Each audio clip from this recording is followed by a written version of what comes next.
Hello everyone, my name is the Lego Kid 2003, and today we are playing some Genshin Impact. Wait, what is here?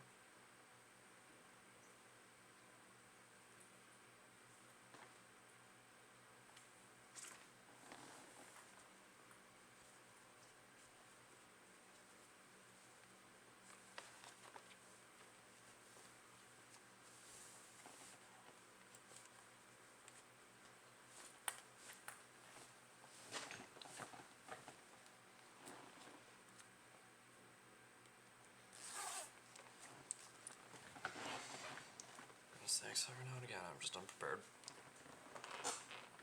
In the last episode, we dived, that's not a word. We dove into Rear's past a little bit. We kind of had to stop because it was just going on forever. Hopefully, by us ducking out, it didn't send us too far back. Because having to do all of that all over again is going to be very painful. So, oh, there we go. I'm still getting used to my new keybinds, so it's gonna take a little bit.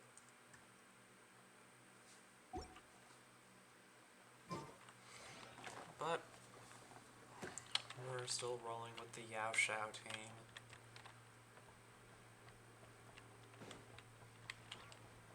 Which is very appropriately Lunar Charge. Alright, let's see where it puts us.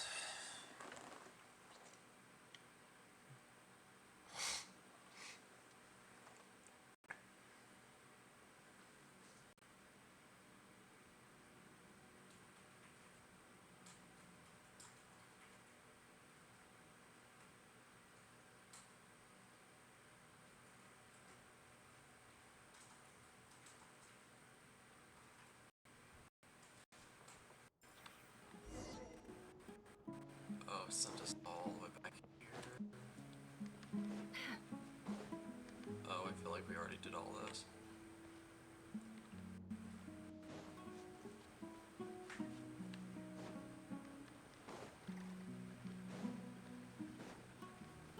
Yeah, this looks super familiar. Yeah, we did all this already.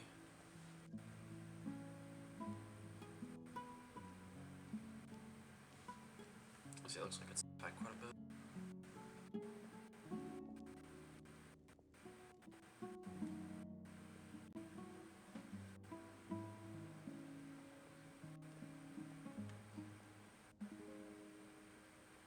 It's a pleasure to meet you, Mr. Arif. So, what? Since they've sent their special ambassador, I assume there's... Please, sir. Lower the ever-shifting... Ah, so... This well is the... You're not wrong. Of course not. Records uncovered by the I checked the map. 50 million? Yeah, never was talking to both tribes to... If these ruins are as important as you say... Don't get Greek. We know farm. So what if it was? Yeah, it was about this well. Wanted to get money from it, explore past. Don't worry. I hope I... And I hope your words are the truth. If I find out the academia... You see how I'm... And what does... All right, in that case... we have a deal. We will sell you the excavation rights. I'd like to thank you, Ambassador. This is good news indeed. Gladly. So let's induct... Yeah, drink the night away.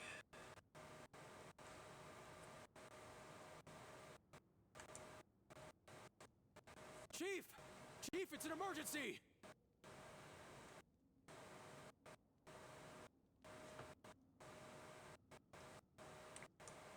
It's the Unut. They've... What? Well, don't just stand there. Take it back.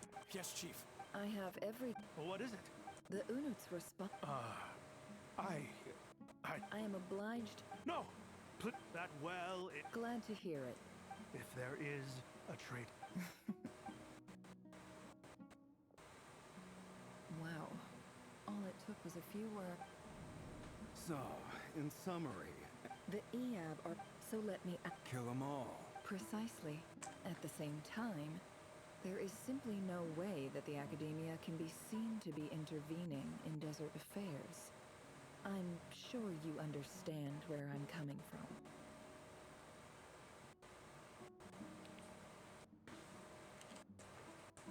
We have our own... Right.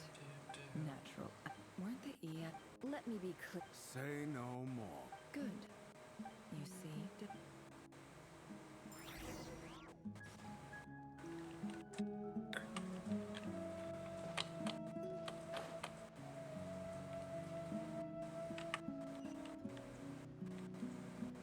Oh, that way.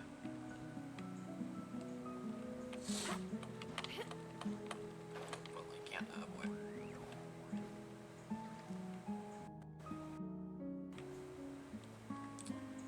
Well, at least it was nice of them to bring me back up.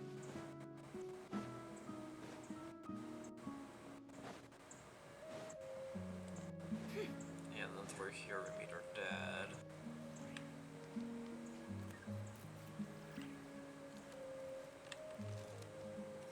Can't hide the truth.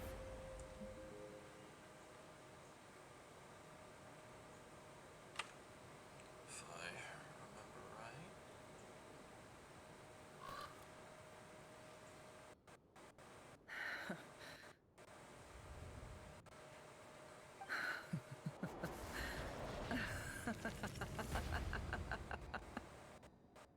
Look at yourselves. You may be vile, savage monsters, but your butchered bodies bleed like any others. You're no different. You're nothing special at all.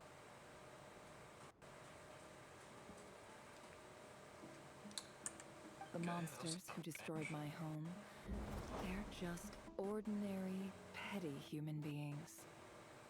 What a joke. I think we're even now. Maybe I've even done the desert a favor. Oh, Sinuhe, my gullible fool of a father. Perhaps if you'd been as ruthless as I was today, our tribespeople would still be alive. In this dog-eat-dog world, a chief needs to be tough to survive. But you couldn't do what had to be done. So I did it for you. Nefer, it's okay.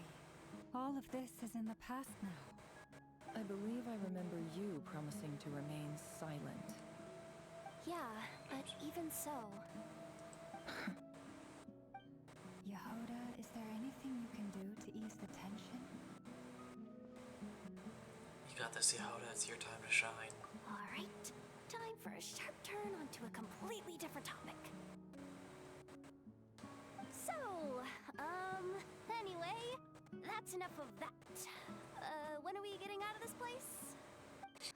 Feels like we've been walking forever. I'm getting pretty tired. Oh, Alma, you tired? Yes. If we can find somewhere to sit down, I could certainly do with a rest. It's not far now. There should be a temple just up ahead. Is this situation about to Rick? Yes. Really? A temple? That's where this story ends? I guess that's how things go in the desert. I've been to a similar place with a friend from the desert before. Desert dwellers can never escape their destiny. Or so everyone says. I never wanted to believe it, but looking back now, I'm as desert as they come.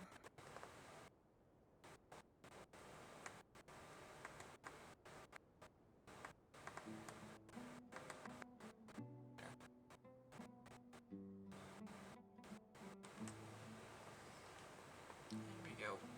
You mentioned a temple. What's waiting for us there? Probably a fight. My biggest trade secret of all. Too. Ah, Then I'm guessing it's where you got your power from. I didn't know you were clued up on any other religions. I'm no expert in the history of Sumeru, but since you come from the desert, I would imagine it has something to do with King Deshret. And the 7 pillars who served him. They are major figures in the desert belief system, too. Sounds impressive. I have some friends with connections to this stuff. Specifically with Hermanibus. I know who you mean. General Mahamatra Sino. The spirit of Hermanubis dwells within him. Yeah, him. That's Boss Neff for ya. She knows everything.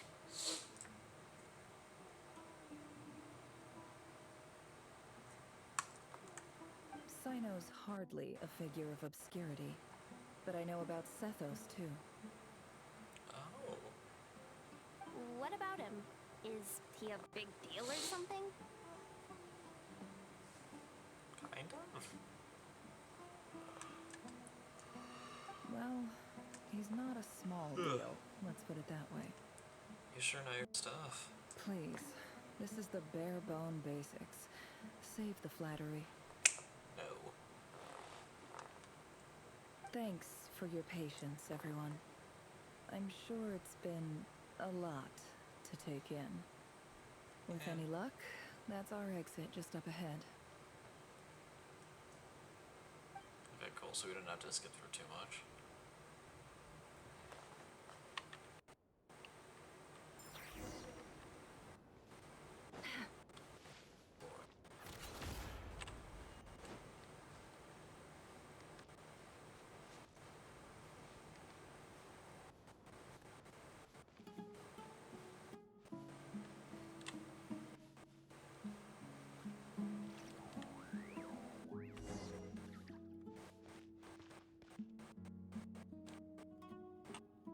No more lies.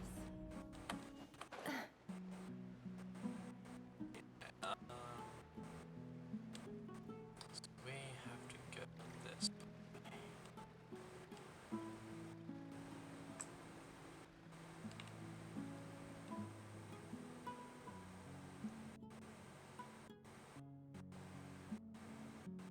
Uh-oh.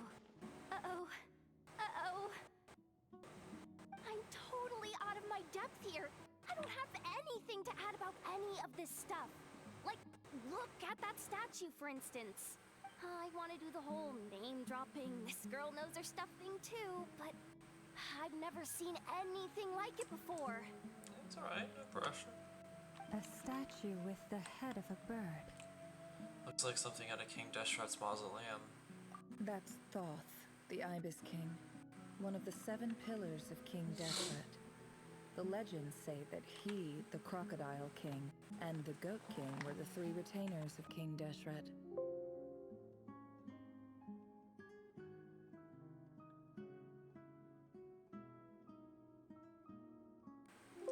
It's actually kind of cool. Let's take a look. Sure.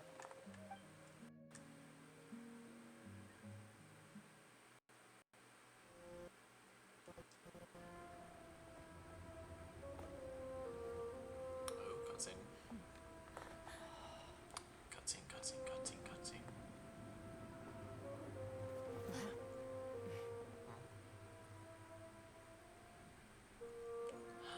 Kitty cat.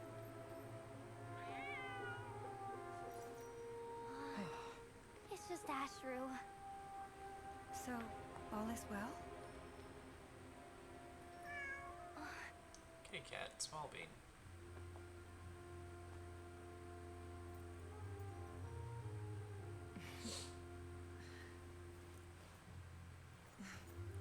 Typically speaking, at this point, the world disintegrates. Then we find ourselves back in the outside world. Besides, these are my memories. There's nothing to fear. You're sure? Of course, it's almost over. Oh, that's rude.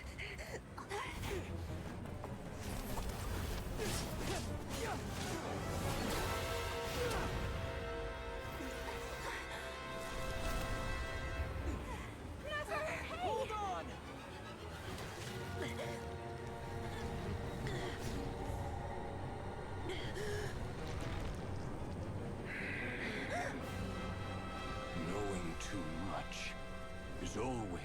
death sentence. Speak for yourself.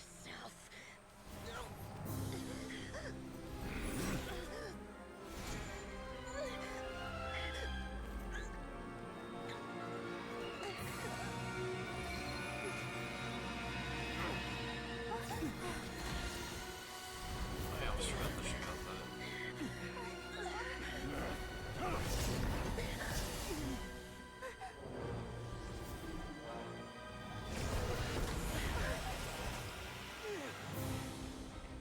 How repulsive.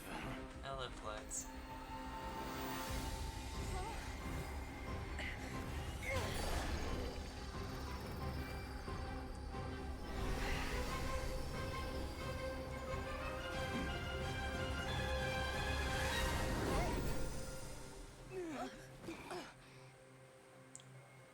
Oh, thanks, Calamita.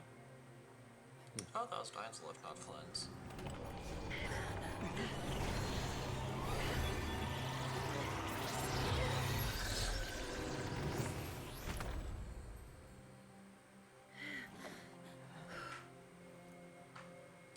Well, that was something.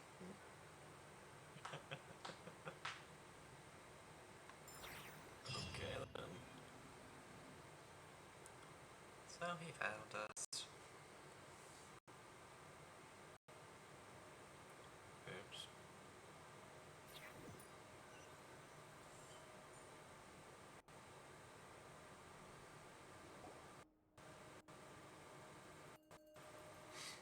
Timed that pretty well, didn't I?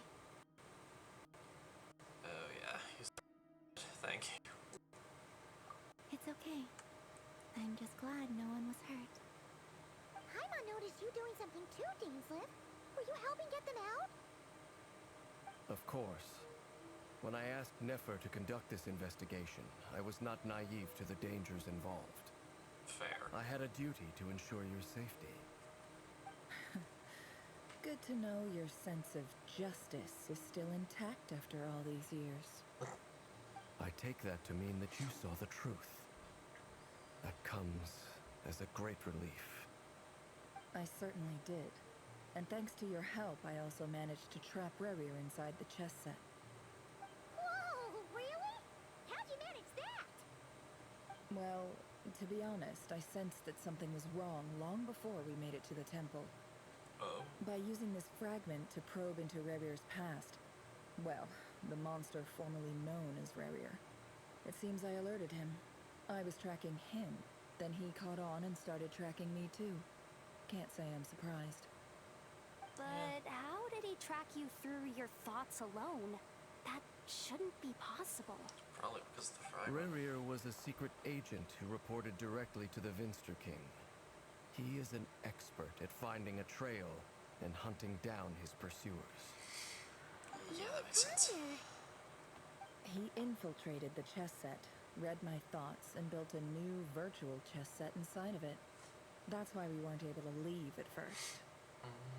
Speaking of your chess set, it's quite a remarkable item. Would I be right in thinking you have some connection to King Deshret? You overestimate me. I only have a connection with one of his underlings, the Ibis King. You all saw how this came to be. A long time ago, the Iab massacred my tribe, the Shinti, in our home village. A few years later, I enrolled in the academia, where some new information came to light. The Unut and the Iab fought a bitter battle over the rights to a well, all for the sake of a non-existent 50 million mora. The Iab ultimately won that confrontation, but their victory came at the cost of almost every warrior in the tribe.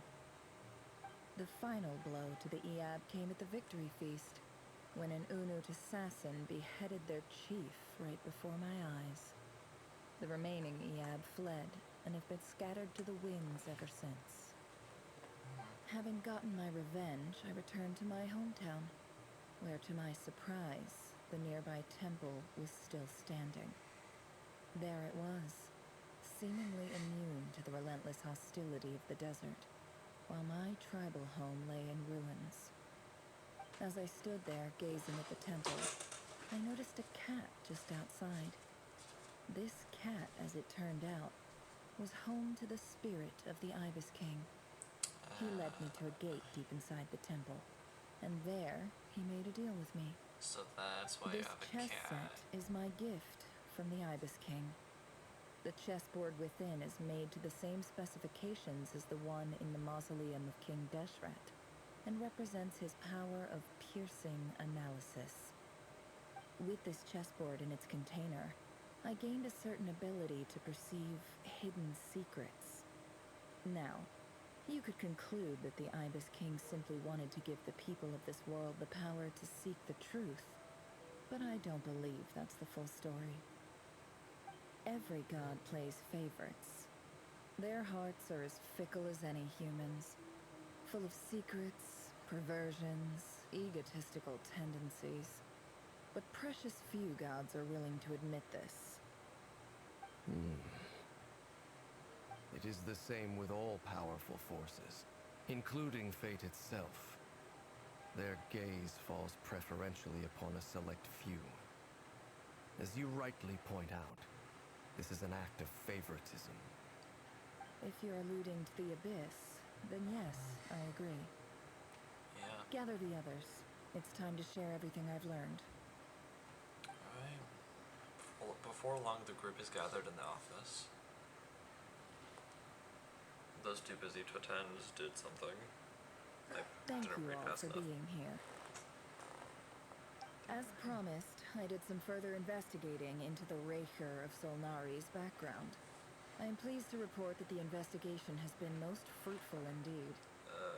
The Raker of Solnari, real name Rerir, was once a Conrian subject who served the Vinster King. I will now share the important details of his story. And summarize last Please strain. save any questions or comments for the end.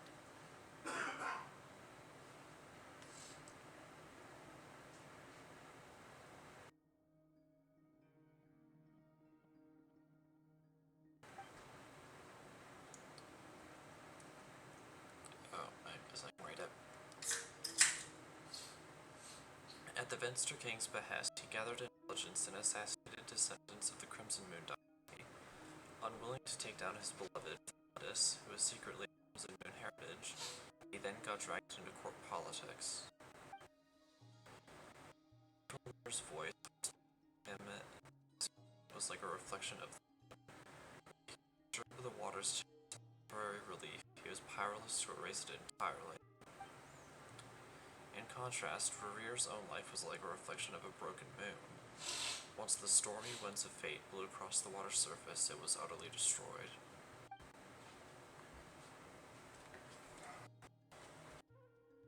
Thelindus smuggled away pieces of the moon before disappearing through that mysterious portal. It was passed down the ages and finally followed or Arlecchino. But what lies on the other side of that portal? Is it really a whole other world? Thelindus never had the chance to share what she found there, neither did Rerir, who followed her. So that's why he's so obsessed with the moon. A tragic tale, to be sure. But it does not excuse his many transgressions. No matter how much Rerir suffered in the past, the fact remains that he is what we know today as the Wild Hunt, wreaking havoc upon innocent lives in Nodcry. He becomes more dangerous with each passing day. If left unchecked, it is simply a matter of time before all of Tevat suffers the consequences. This is a threat that the Knights of Favonius cannot ignore. A question for Miss Columbina. Forgive me if this is presumptuous, but have you ever seen the spatial gateway that appeared in Rerir's memory? Never. But I have heard stories of something called the Moon Gate, and this seems to fit the description. Miss Lauma, any thoughts on this? In the lore of the Frost Moon Scions, the moon is believed to hold many secrets. Some sources speak of ancient knowledge, others of a gateway to the unknown. The term Moon Gate is one I have heard before, but as is the case with all of our legends, there are no records of any first-hand witnesses. We cannot know whether it truly exists. Then back to Miss Columbina. As a moon goddess yourself, do you have some idea of where the moon gate leads to? Not at this stage, sorry. I do hold the power of the Frost Moon, and my strength is recovering well. I can sense that the gate would open at my command, but... But there's more to the power of the Frost Moon than that? Yes. A moon goddess has the right to open the moon gate, since it is a path to the moon. But as Nefer mentioned, holding open a spatial gateway takes a huge amount of power. And she just said that And she can right open now, it. I need to conserve my But not energy to hold fight it the open. Ray of Sonari. I'm afraid this is one mystery we may have to leave unsolved for now. Yeah. I agree. Better to save your strength. But if you'll humor me for a moment, I have a bold conjecture of my own regarding the world beyond the gateway. I highly suspect that neither Tholindis nor Rerir made it through unscathed. The evidence pointing to this is the fact that the Rehir of Solnari exists in the form of countless fragments. With the abyssal power he wields, no ordinary foe can touch him, let alone tear him to shreds. And yet, the wild hunt proliferates wherever his scattered fragments lie, drawing hordes of monsters to many different locations across the land. So your theory is that Rerir was physically torn to shreds by some powerful force? Hence, why the Wild Hunt is a distributed phenomenon, rather than a unified one? Seems like it. Makes sense to me. Explains why the Wild Hunt is so pervasive, and why he's been trying to piece himself back together. He was whole to begin with, and he wants to be whole again. Without the power of the Abyss on his side, he almost certainly would have perished the moment he was torn apart. But the Abyss, much like a curse, has kept him alive. I could not agree more. The power of the Abyss is most surely a curse. It is a compelling explanation, and one that accords with my present understanding of Abyss creatures. Whether the life form in question is primitive or advanced, if a curse has extended its lifespan unnaturally, it will continue to survive in spite of everything. This raises some interesting questions. I will run some experiments and see if there is any validity to my suspicions. That being said, regardless of whether my research bears fruit, I would like to thank Miss Nefer for conducting such a thorough investigation. Already, it has greatly enriched my understanding of the entity we face. And mine My as well. pleasure, Mr. Albedo. I too hope that the information I have shared today proves useful as we look to formulate the next stage of our plan. Hey! What is it, Dainsliv? You look really upset! It's just... when I think of the man I once knew as Rerir, I struggle to understand why things had to turn out like this. The two of you used to be friends, didn't you? I don't know if these words will bring any comfort, but my heart goes out to you. Mine too. We can never know all the hows and whys of the way things are. The moon and stars are full of untold secrets and lies, and the skies are host to many more mysteries than these alone. Yet, none of that can begin to compare with the complexity of human life. Those are the first comforting words I've heard in a long time. Thank you both. I cannot wait Wow. until Columbine is I playable. think this is a good place to end today's meeting. I'm sure Nefer needs some time to recover.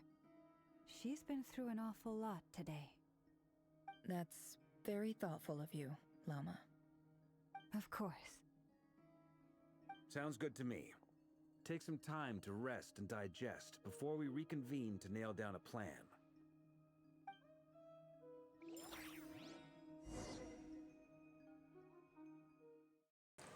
Back at the hotel, you sit with Paimon for a while to discuss what lies ahead. Before long, Barca comes knocking.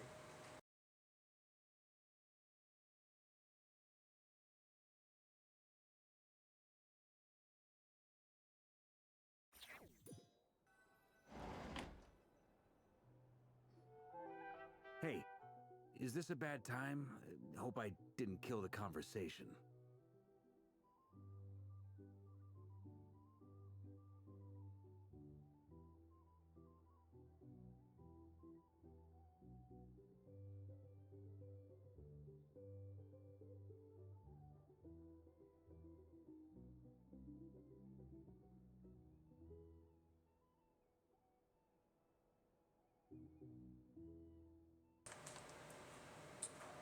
Alright, Vorka, come on in. No need. Come on, let's talk outside. Why is he stuttering? Stuttering, ring. Anyway, Nefer went back to the curatorium to get some rest. But before she left, she shared some things with me that I thought you should be aware of. Firstly, although she managed to trap the Raker of Solnari inside her chess set, there's no guarantee that the power of the Ibis King is any match for one of the 5 sinners. Their powers are beyond our comprehension. It's only a matter of time Hello, before Mr. she Sir. finds Hello, a way to Lennon. break out. We have to come up with a plan and take care of him before that happens. Honestly, my mom figured that might be the case. So, how long have we got? Probably not long. Well, I asked her that same question. She talked for a long time, but for the most part, it seemed like she was trying to convince me how precious her chess set is. What a long and storied history it has. It felt like some kind of sales pitch, you know? The kind where you end up handing over Mora against your will? Anyway, after all that, she finally answered the question. 2 days, at most. 2 days? Holy moly! Can we even recruit enough help in that time? How's it going? It's That going quite remains to be well. seen. Which brings me to the Streaming's second going issue. well, school's going well. Dainsleif is obviously conflicted about this whole thing. Nope. But No given how major little time we complaints. have, What about you? there's no way we can How pull are this off things without going his on help. your end? You have some history with him, right? Do you think maybe you could talk to him for us? I'll see what I can do. Great. I appreciate it. All right, on to item 3. So, Albedo, Durin, and I put our heads together and came up with a plan. Can't promise it's gonna work yet, but at least it's a start. We figured we'd bounce the idea off you first. We'll explore it further once everyone's recovered. Father, like okay. Yeah, my dad will always pass back and forth. Every now and again. And by every now and again, I mean a lot. I'm alright, it's been better. You know what? At least you're doing alright. That's better than doing bad.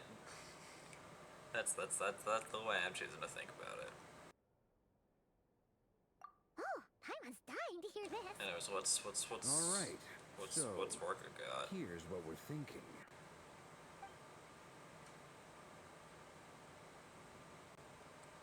Alright, in a hushed voice, Vorka lays out the current plan.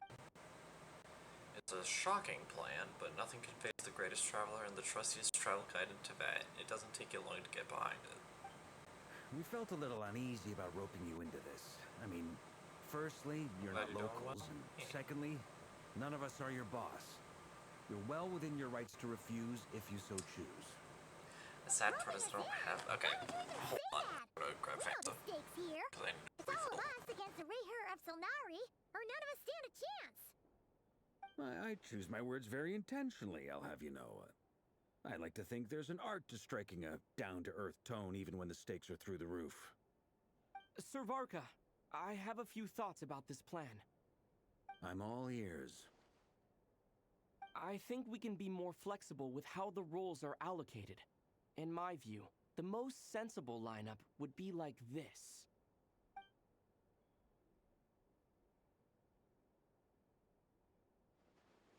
I see your point, yeah. But if that's how we're going to approach this, you'd better make sure you're ready. To be clear, I don't doubt your abilities. Far from it. I just want to make sure. Are you really willing to take all this on? I want to do everything within my power. The Reher of Solnari is a truly fearsome opponent, and if I do my part, it'll greatly reduce the risk for everyone else involved. Well, that tracks with what I've heard. Jean's mentioned in her letters that you're Alright, so I'm back. diligent. Also, at Lennon, following thank you for the paranormal. hydrate. As in, Most people weigh up the risks and rewards in situations like this. But you seem to just march towards danger without a moment's hesitation. Yeah, that seems to be a habit. Of course, everyone appreciates a fearless pioneer. But all that aside, I'm the Grand Master of the Knights of Favonius, and you're our honorary knight. I want to make sure your courage doesn't come at the expense of your safety. Thank you, Sir Varka. I should be the one thanking you. It means a lot to I have love you how on we board. constantly call him Sir I'll give some Varka. serious thought to your suggestions. Granted, I'd be calling him something else, but that's not a conversation for right now. Varka gives a very knightly bow and says he'll see you at the hotel again later. He has arranged for everyone to meet and finalize the plan of action. In an effort to lighten the mood, he booked out the hotel for this meeting, so you could all chat over a drink. As the moon rises in the sky, you and Paimon leave your room, discussing whether Paimon has any other options than fruit juice. Everyone is already there waiting for you. They're chatting and smiling. Clearly, the rest has done them good. As well as the existing crew, some unexpected help has arrived. Still, you remain conscious of the fact that the future of Notcry rests on what is decided tonight. So many lives are at stake. You may never meet most of them, but whether they know it or not, all of them are counting on you.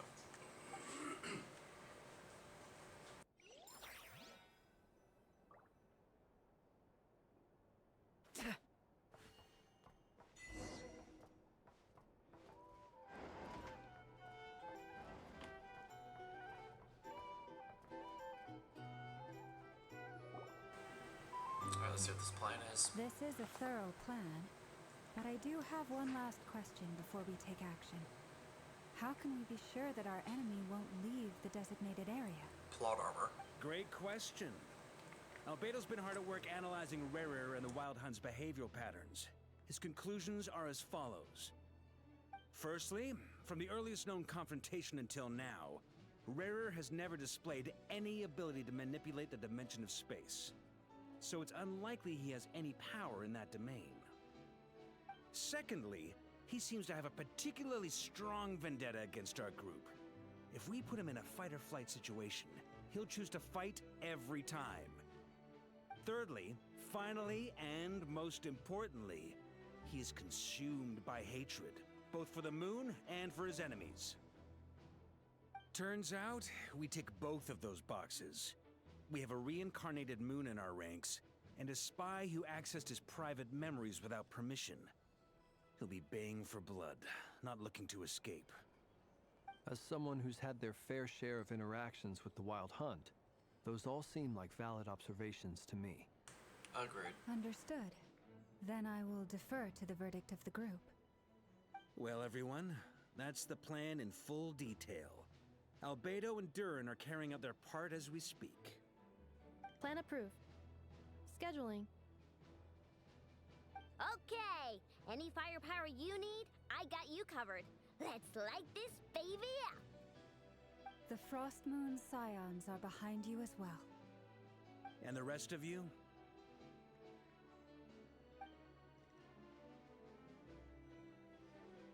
No objections? All right, then it's settled. This is the plan we're going with. Next up, an old tradition of mine. Anyone who wants to back out, now's your chance.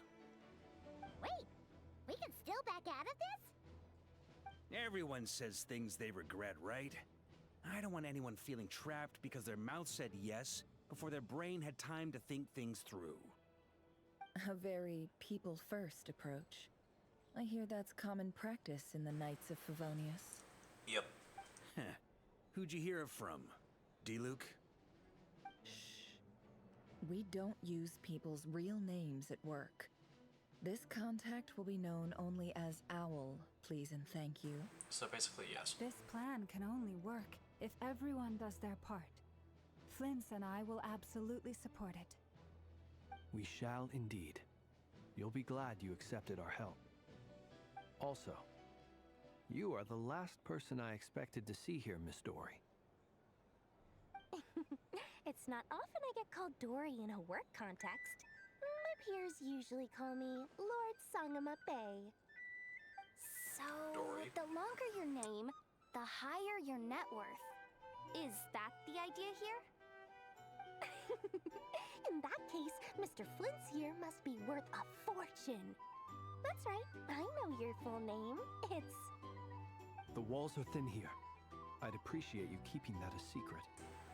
Okay, fine. I'm actually only here as a favor for someone else. Do you have any idea how much it would cost to hire me otherwise? Whoa! Does this mean someone out there actually has the power to boss Dory around? It most certainly does not. We have a long-standing and mutually beneficial business partnership. She's actually the mom of a friend of yours. It's Alice. Said mom supplied me with a great little trinket, but now that lady's ruined everything.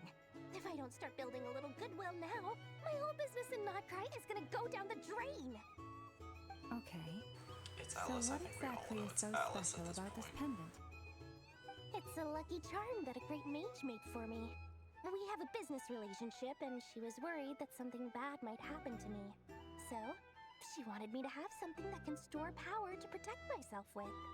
I finally got it all fully charged up with Kovaki, and then never went and used it all up at once! Never lost so big in my life! You're right. It was all my fault. I didn't mean to drain all the Kuvaki in the pendant, but I'll make it up to you. You will? Well, in that case, how about you give me your chess set, and we call it even? I knew you'd say that. Well, it's yours if you want it. In fact, take it now, and I'll even throw in a free Raker of Solnari. Deal?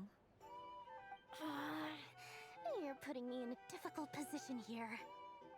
It's a very useful thing to have around, but I have a funny feeling it won't be around much longer. I guess we'll see in a couple of days. Looks like bankruptcy for me. Hey, don't be so pessimistic. See this through and you never know. You might find a new business opportunity on the other side.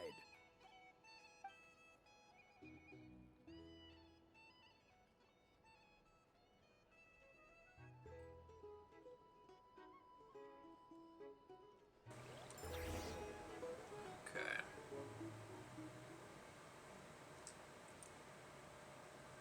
I guess let's check in with everyone and see if they're completely on board with the plan.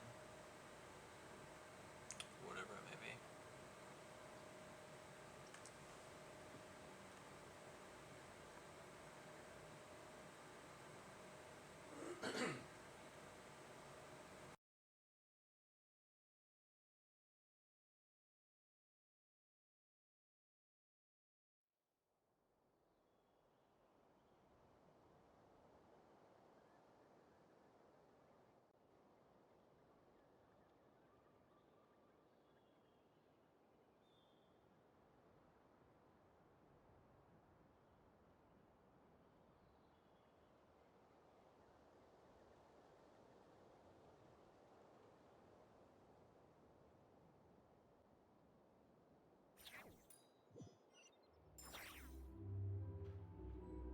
Okay, we have control. Look for Dory.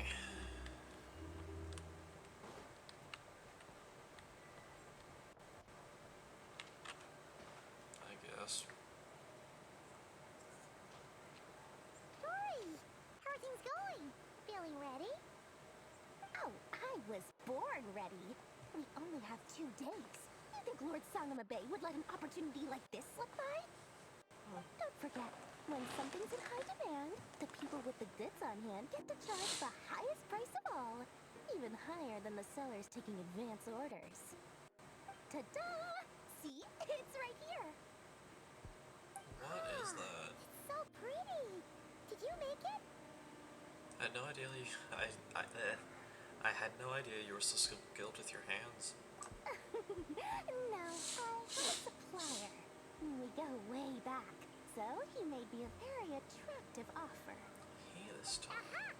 No wonder you were talking about lucky charms at the meeting. You've been getting Kave to make them for you. That's not the full story. It actually started a while back as a project between me and the Dendro Archon. The Hito. Mage Alice once warned me that this world won't stay safe forever. There may come a day when everyone faces a great crisis. I passed this on to the Dendro Archon, and she secretly brought together a research team made up of Sumeru's top scholars to invent a technology that could keep people safe. I won't go into the details because it's all very complicated, but if you want to know more, you can ask the Dendro Archon about it sometime. Anyway, point being, it was the Dendro Archon who asked Kave to build this little contraption. As one of the top Kashara War talents, he was the obvious choice. Fair. Took him long enough. Very He fair. stressed over it for ages. He must have gone through at least a dozen designs before producing a final product. But that's Kave for you. Yeah, it kind of does overthink everything. Marak delivered it to me a couple of days ago, along with a letter from Kave. Could I ask why I'm sending this technology to you? What's your proposed use case? Has it been approved by the relevant authorities? So nosy. My fault for sending him the research permit to begin with. Surely Nahida must have told him you were involved in this project. He was probably just nervous because you're always so secretive about your business. Could be, could be. Anyway, I just replied, let's hope there never has to be a use case, because it would involve grave danger. Fair enough. But it sounds like he was just being cautious. He probably felt responsible as the one who made it. Or maybe he was asking as a favor for his housemate. He's done that before. Not sure why, though. His housemate doesn't seem to really care that much about this kind of stuff. Either way, all's well that ends well. I'm just glad to finally have my hands on the product. I wouldn't want to be without it, given the potential dangers that lie ahead. Huh? What does that look mean? Paimon's just super surprised. This must be the first time we've ever seen you actually get serious about something. This is not the Lord Sangama Bay we're used to. Well, a long time ago, I made a promise to myself. I promised that I was gonna live every day of my life with a big beaming smile. Obviously, Mora plays a big part in that. But there are always gonna be times in life when you have to give something back. That could mean paying back a debt, returning a favor, or showing some kindness. Alice has been a huge help to me over the years. She was the first investor I ever had. And I want my investors to know that Lord Sangama Bay is the best in the business. And more than that, no one knows what the future will bring. Whatever happens, I want to make sure the Dendro Archon and all of Sumeru is prepared to face whatever comes. So, back to the pendant. You never intended to ask for it back, did you? Oh, that? I was just making sure Nefer and I are square. Don't be thinking it was some sort of benevolent act. I'm no saint, so don't treat me like something I'm not. My priority is doing the business that I want to do, so long as my conscience lets me, but it usually does. That's the Lord Sangama Bay business model. Alright, if you say so. I do say so, and that's the whole point. I'm a businesswoman. Don't go trying to figure out what kind of person I am. You'll exhaust yourself. Much easier for everyone involved if you just take my word for it. Oh, and could you two help me get this stuff where it needs to be? Thanks so much. You're my favorite assistants.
Traveler, Paimon. It's good to see you. Everything going smoothly over here? Sort of. As you're probably aware, Varka, Durin, and I captured some abyssal creatures from the Wild Hunt. Per the plan, we dissected and analyzed some samples of these creatures. The process went very smoothly. The findings, however, come with some troubling implications. Oh. What? You can actually dissect the Wild Hunt? That depends on your definition of Wild Hunt and dissection. Harmless, lifeless. These words are accurate descriptions. The Wild Hunt is an interesting phenomenon. In and of itself, it doesn't seem to possess anything akin to a human personality. But taken as a collective, the medium through which the Wild Hunt is summoned does appear to have a soul. Master griped a lot about the wise Horoptotire, and seemed somewhat fascinated with the foul Certology. But she barely mentioned Rerir at all. I don't think that was because of his lower social standing, though. Anyway, it's a pity. I should like to hear her thoughts on the nature of the lifeform he has become today. It's a strange mix. The furious energy of an abyssal being channeled through a fractured physical existence. A consequence of being torn apart by an unknown power. Perhaps the only explanation for his survival in this state is that he sacrificed a degree of individuality in exchange for a continued existence.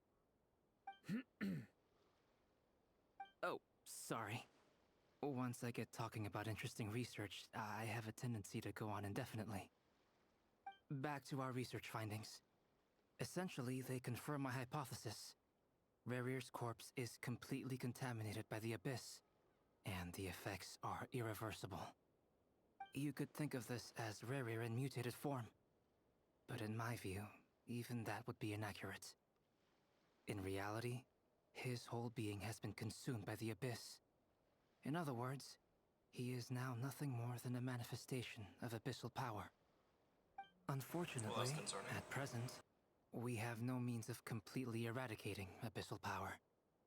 Hence, we cannot fundamentally destroy the Reihir of Solnari either. Oh, that's terrible news! So, that's it? We can't defeat him? Not even if we get the power of the Three Moons? Miss Columbina's situation is a difficult one.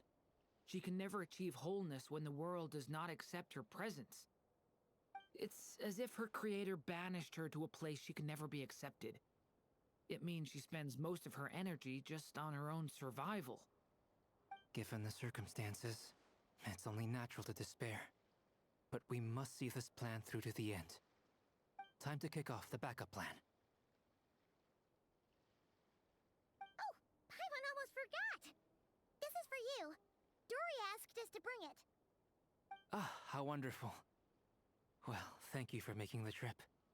Durin and I will be heading off shortly. I'm sorry I won't be there to protect you in person this time. Please be careful. Don't worry, Durin. We will. All right then. And stay safe. Well, the next update, I guess.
Focused experience mode.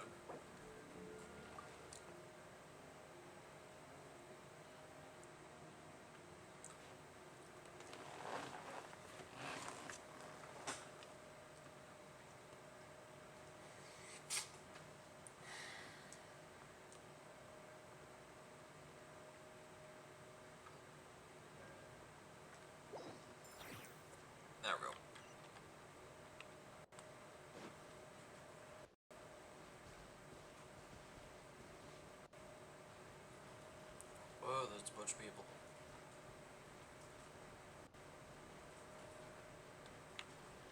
Oh, it's lava and Varka.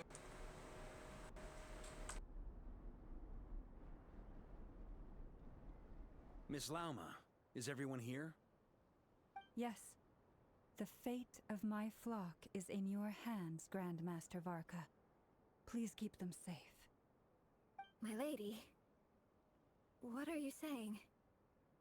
Within the next 24 hours, we will face the biggest crisis the world has ever seen. This is not a burden that we deserve to bear, but I believe that we reap what we sow in this life. So I intend to act. I must do what I think is right. For me, that means fighting for the future of Nodcry. This gentleman is the Grand Master of the Knights of Favonius, Varka, Knight of Boreas. In my absence, please follow his lead.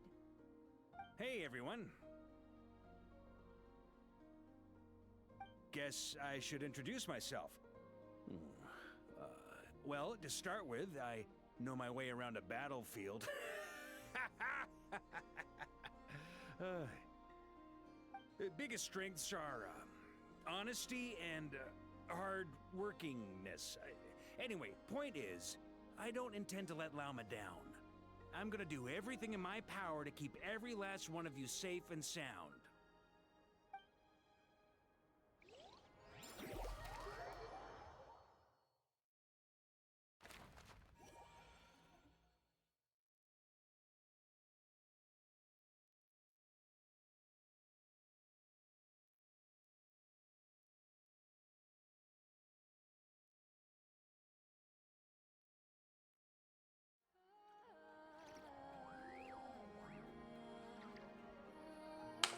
I've just been watching the jelly beans. Alright, so looks like Bark gonna be taking care of the scions for a bit. Let's talk to Dane.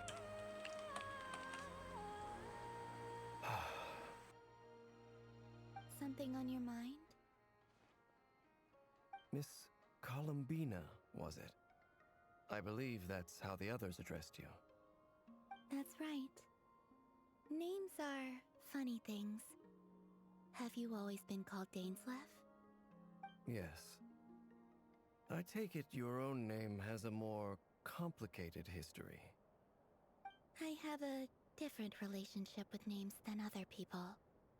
To be honest, I'm not even sure that Columbina is my name. At least, not in the same way that Dainsleif is yours. Yeah, that's something that did happen But in it's last what everyone episode. calls me, and I go along with it. A lot of my life has been that way. I get so used to things that I forget to question why they are so. I never used to think much about where names come from, or what they mean to people. Maybe something's wrong with me. So basically, for context, last episode with Arlecchino, and she's encouraging Columbina to basically afford a name that's more personal to her. That's more than just the titles that she's been given throughout her life. Like Guthar, Moon Maiden, Columbina, Damselette, those are all titles. What Arlecchino's encouraging her to do is to find a name for herself that's a genuine name. Something that's more her, basically. You're different from other people. I sensed it the first time we met. You're more perceptive than most. I'm sure your long life and rich range of experience explains that. Do you ever find yourself missing Conria, Mr. Dainsleif? Difficult to answer. I have dreamed of the past many, many times. Sometimes I'm fighting tooth and nail. Other times I'm lying on the ground, defeated. I don't recall any happy moments from that time. It has been too long. Is that because hatred survives longer than love and affection? That would not be for me to say. I make no excuses for the grudges I bear. But whatever the reason, I remember little that was beautiful or sentimental. Thank you for your help with the Rerir situation. Without your efforts, I never could have learned the hidden truth of his story. You're welcome. I know he's your friend. Friend? He betrayed me. And I never really understood what he was going through in life. Some friendship, that is. Okay. So, do you plan to fight him with us? You see, you're torn. Now you know what really happened. You see the things he's done in a new light. I need some time. Of course. I completely understand. Anyone else in your position would feel conflicted too. Actually, I went through something similar myself recently. Something happened that changed my perspective on a situation. A situation I took for granted at the time, but now I feel very grateful for it. You mean the Harbingers who still support you, even though you've left the Fatui? Yes. I always thought they were only helping me because Harbingers are forced to work together. But then I abandoned them. A warrant was even put out for my arrest. And even now, they still support me. Which means I was wrong about them all along. Clearly, they view you as a friend. I feel a little guilty now. I regret not seeing her help for what it was, and not treasuring it. I see the guilt that you're feeling now, because I feel it too. Hopefully, talking about it will do us both some good. Have you noticed that the Traveler and Paimon are over there? I think they've been listening. Well, we've been found. Shall we say hello? Oops. Sure. Hello. Ah! They caught us! Sorry, we were just concerned about you.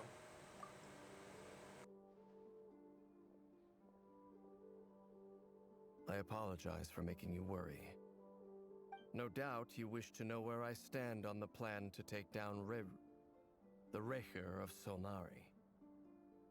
I'm afraid I need a little time, but I will seriously consider joining you. You will? Oh, thank you so much! Everyone will be so grateful to hear that! They needn't be. This was something that I was going to have to face up to eventually. That doesn't matter to them. They're grateful to you regardless. You can't control their gratitude, so just accept it. And then, have a think about whether you're willing to join us.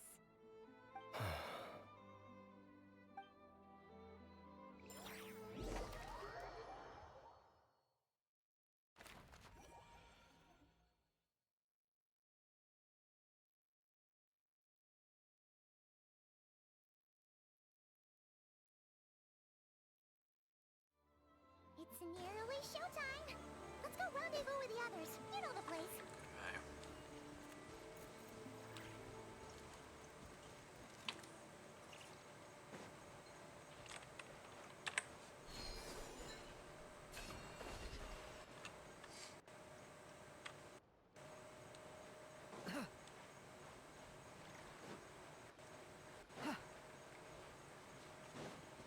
Let's do this.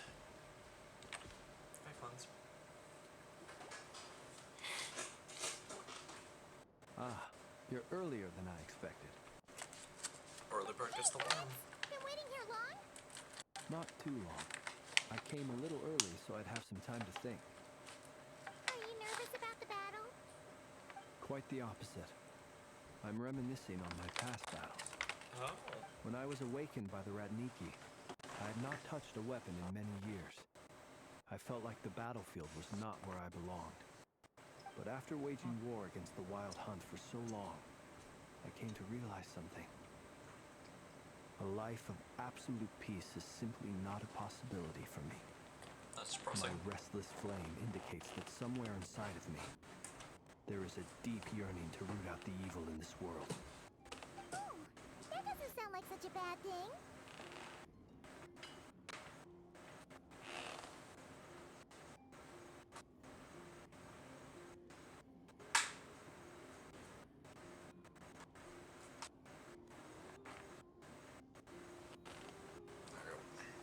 Just wanted to plug in my VR headset.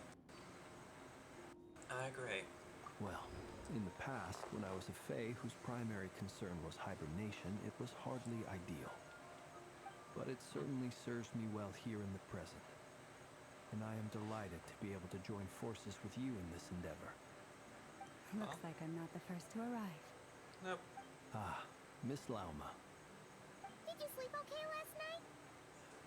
I struggled to settle down at first because of the nerves. But don't worry. I got enough sleep in the end. I'll be just fine. Thanks for everything. Please. I'm just doing my part. Never! Over here!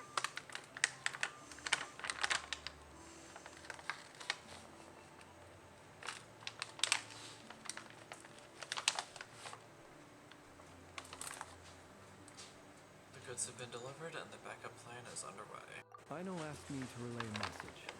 She said Anefa will be on high alert and keep a close watch over all secondary districts where defense is required, providing support as necessary.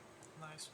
Meanwhile, Aino herself will provide range support to us directly, using her latest invention. That scares me. Excellent. My thanks to all involved. The chest set's looking a little unstable. It won't hold him much longer. We should be prepared to engage at a moment's notice. No sense sitting around waiting. Let's make the first move while we still have the option. I agree. Paimon, find a safe hiding place. Got it! Be careful, traveler! I will.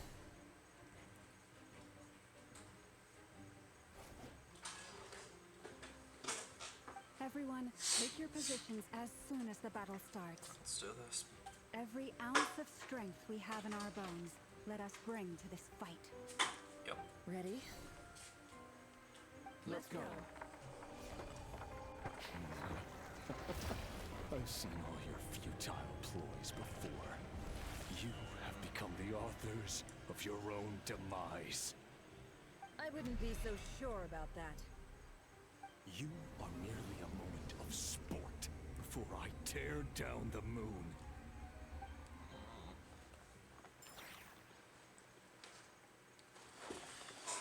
Alright. Let's fight one of the 5 sinners. Anyway.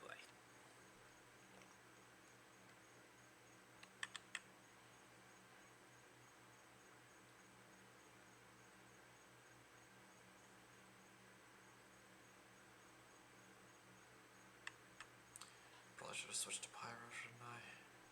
Too late.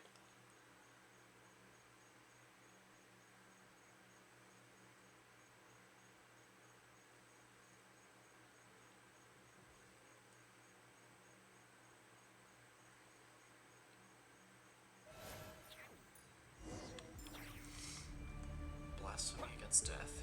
Right here, Solari. Stay on your toes. Yep, you too.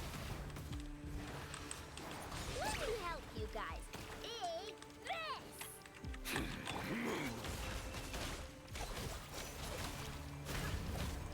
Moonlight not raise you. Pathetic, hunt them down. Be silent. Are you quite finished? Observe.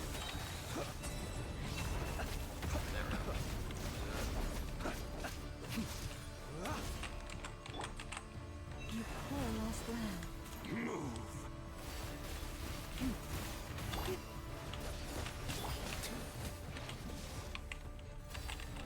Close your eyes. The moonlight is all futile. Are you quite finished?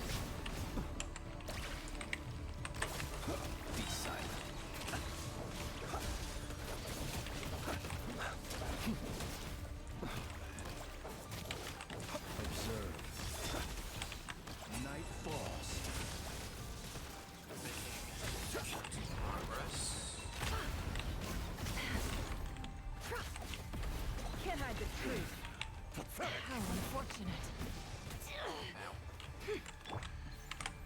Forest, protect us. Be silent. Observe. Night falls. For the everlasting forest. The deception ends here.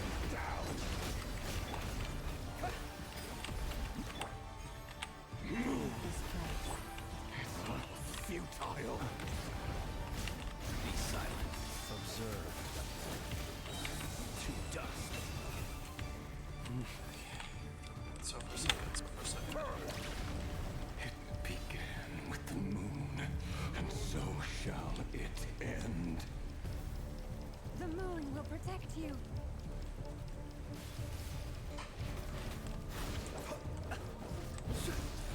There we go, there we go.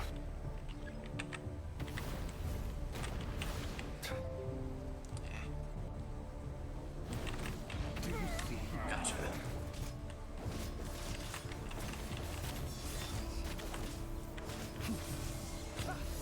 From here, when will it be as you foretold? Okay, you're this way. Move. Ow. There we go. Welcome here.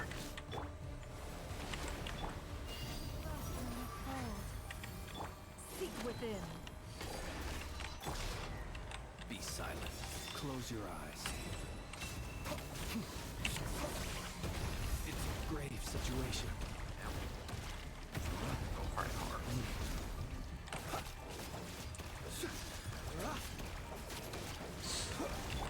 It all adds up.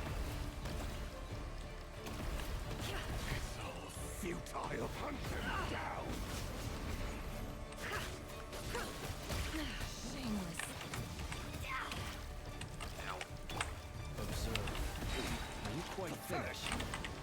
Night falls. Hunt them down. It's all futile.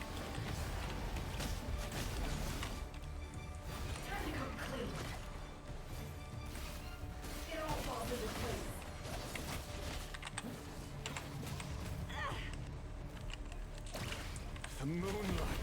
It all adds up. Pathetic.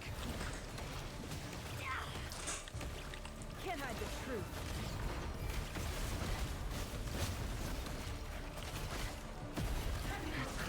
Futile. Hunt them down.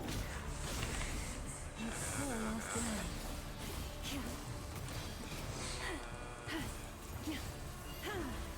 Move. The moonlight betrays you. That'd be very bad if I didn't. Okay, it looks like I do, kind of, maybe.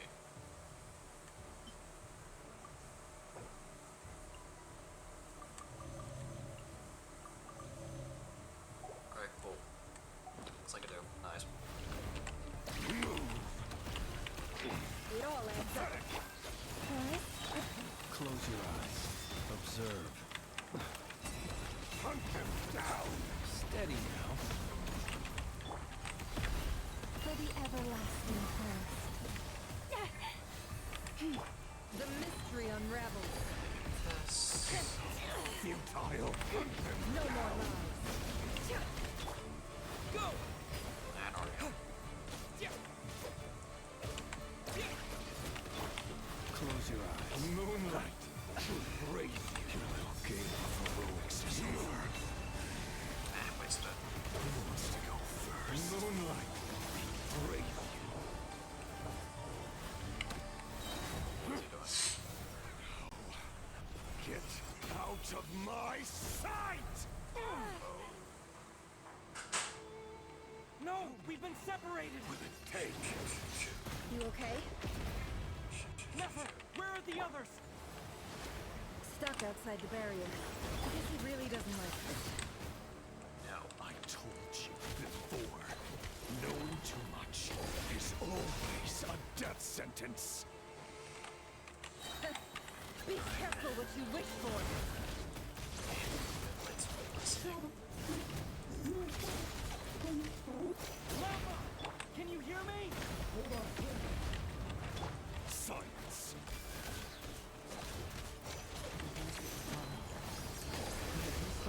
Stay there. I need to focus. Stick to the plan. Remember my most important task. Keep stalling him. If I can stall him for long enough, the moment will come.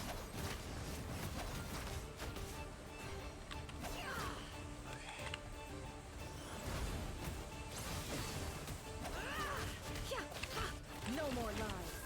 It all. Water jet! The deception ends here.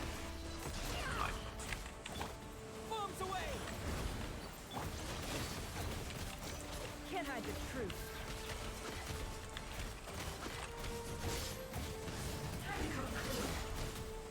A constant stream of doom. The mystery unravels.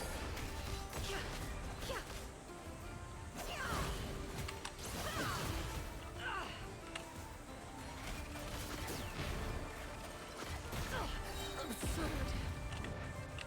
It all adds up.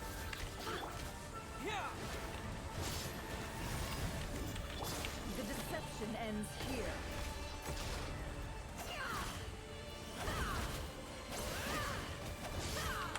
No more lies. It all falls into place. Destroyed and reborn. Ow. It all adds up. Go! Absorb losing 3 times. So 1, 2, 3.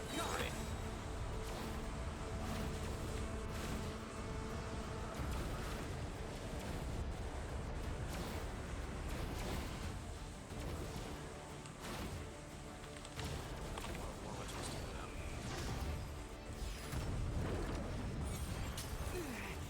The shield's broken.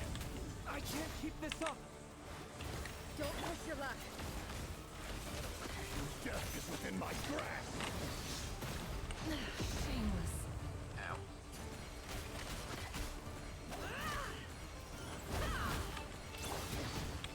Destroyed and reborn. I guess it's gonna take a while. Wipe out! No more lies.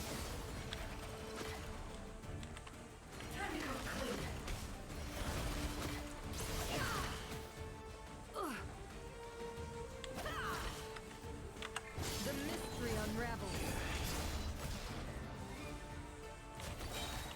Making eventual progress.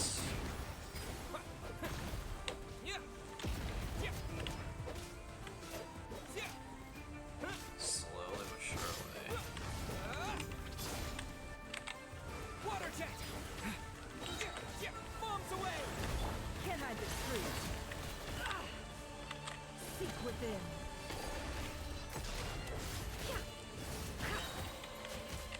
Can't hide the truth. It all falls into place. It all falls into place. It all adds up.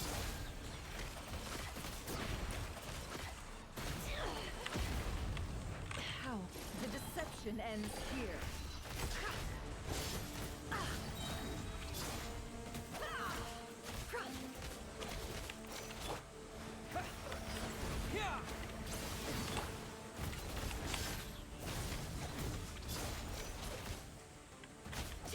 The mystery unravels.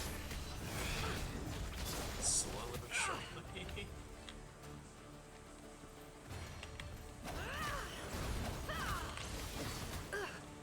Destroyed and reborn. I kind of forgot how to play Never. And here we go again.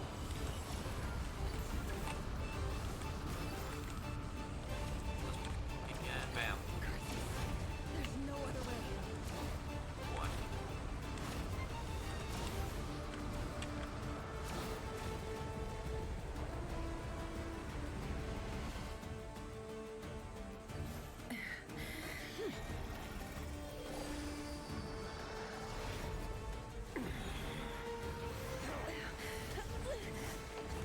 the same trick ain't working twice.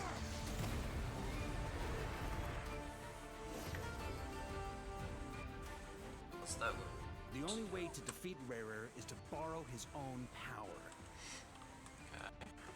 That means Columbina will have to disappear while you two bear the brunt of his attacks. You have to hold on. Find a way to keep him focused on killing the two of you.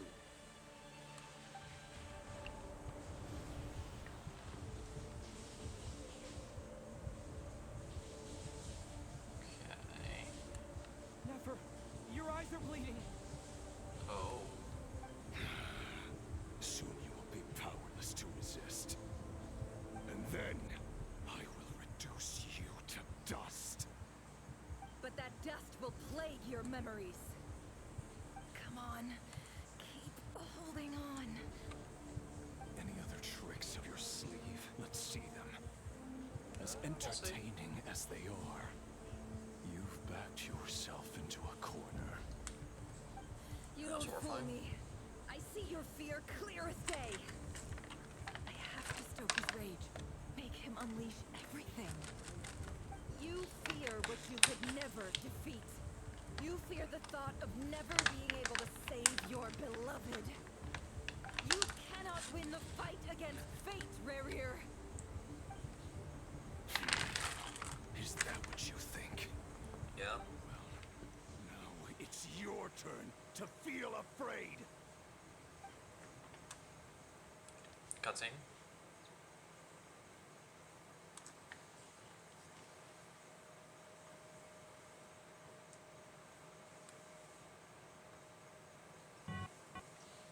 Oh.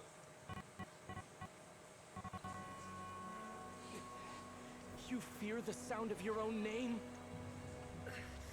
Is it us you hate? Or is it what you've become? Let's see what becomes of you!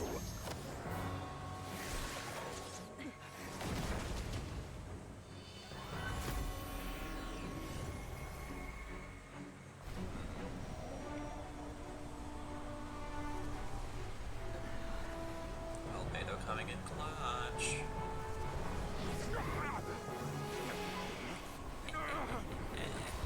What's happening? That power. I've seen it before.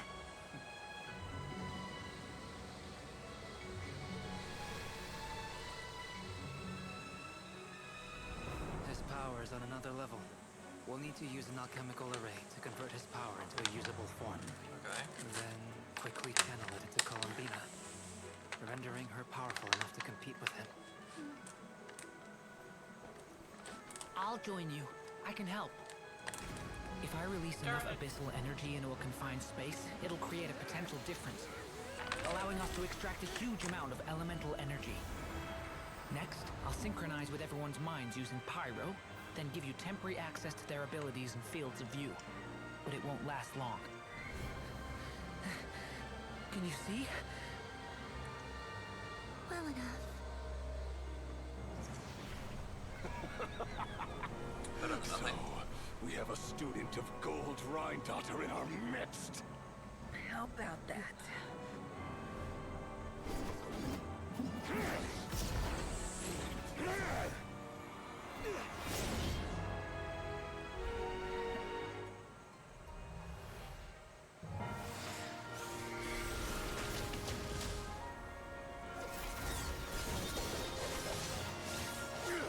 Okay, yeah, she's so high though. She has to be.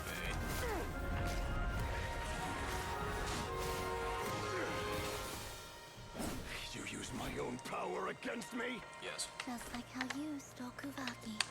Look familiar?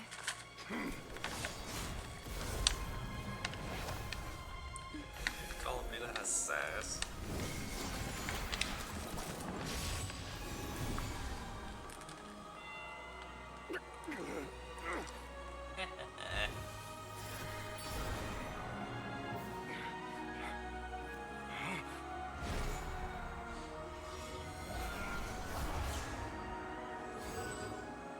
Don't you realize? You don't have the power to hold that gate open. I don't, but someone else does.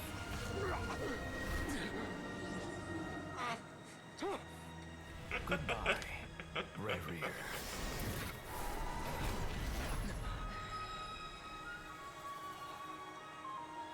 Nice. We won. We won! Is Jordan okay?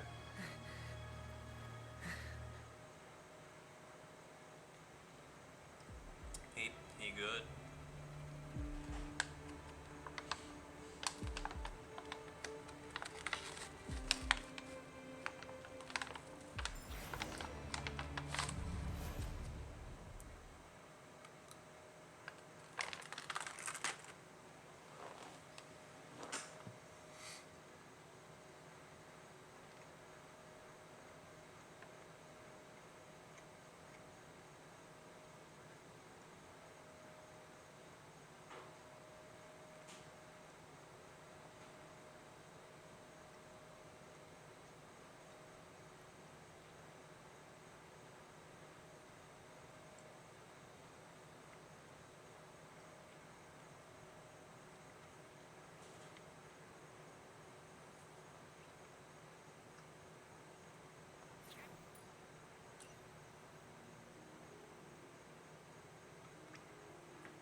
Nefer, how are your eyes?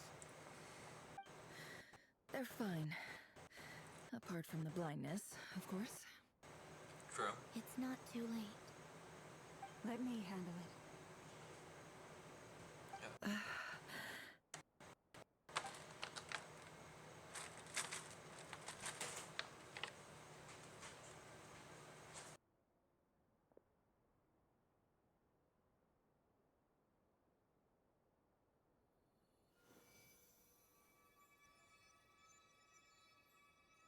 Miss Nefer, it's not like you to lose your composure.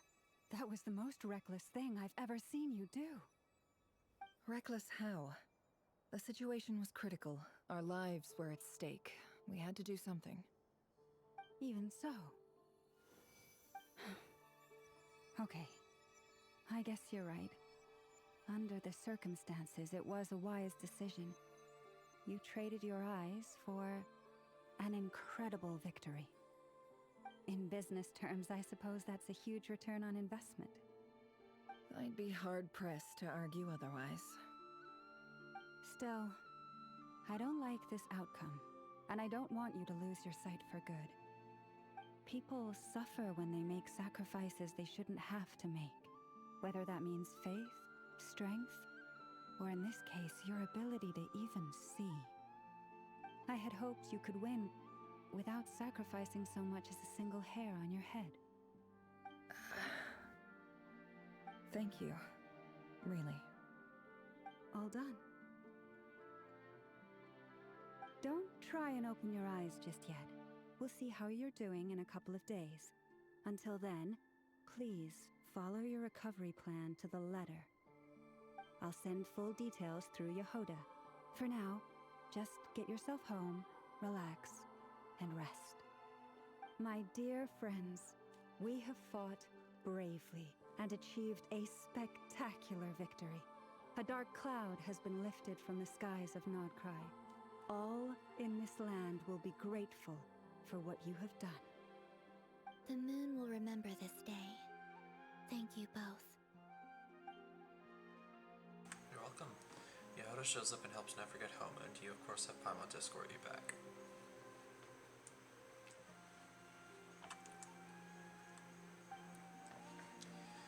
The sight of Nefer navigating the road with her eyes closed is a new one for you. She proceeds cautiously, but as her silhouette disappears into the distance, you notice she seems almost smug. There's something I want to let you know. Oh. What's up? What is it? When Durin connected everyone's minds so I could access their powers, I also felt everything they felt. And since Nefer's eyes were injured, my eyes are hurting now too.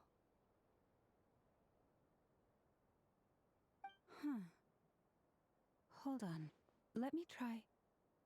I only feel the pain. There's no actual damage. I just thought I should tell you. You're right. There's no damage. That's a relief. But I must say, Or so. I'm surprised to hear the Kutar share something like this with me.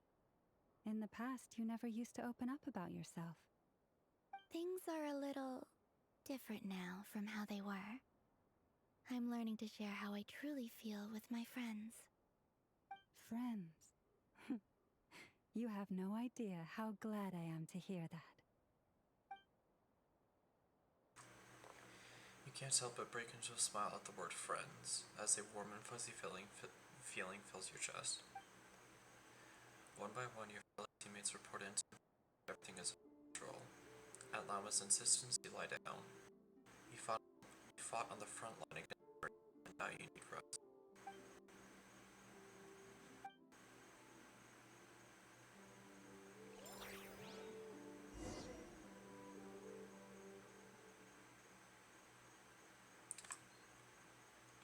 I'm guessing by that sound there's still some stuff for us to do.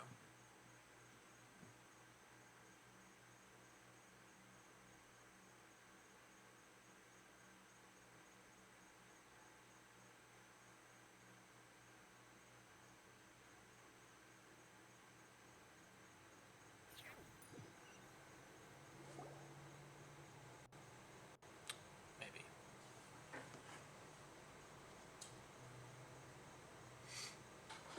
Yay! You're awake! Yeah. How are you feeling? Any aches and pains? Did you sleep well? I'm doing all right, Paimon. No need to worry about me. Phew! Well, that's good. Paimon's been sitting on the edge of the bed worrying about you for ages. You slept a whole day and night. Poor Paimon had to eat all by her lonesome. Glad to hear you didn't starve. How was the food? Well, it wasn't the same without you there to share it. Honestly, Paimon just can't relax when you're not your usual self. She couldn't enjoy the food and settle down to sleep. Well, I'm back to normal now. Oh yeah, and Albedo swung by earlier. He said to tell you to head to the tavern when you woke up. Varker and the others are organizing a victory feast and they want to celebrate with you. He also dropped off some medical supplies, but you seem fit as a fiddle, so guess you won't be needing those. If you're feeling up to it, let's head over now. Wouldn't want to keep them waiting.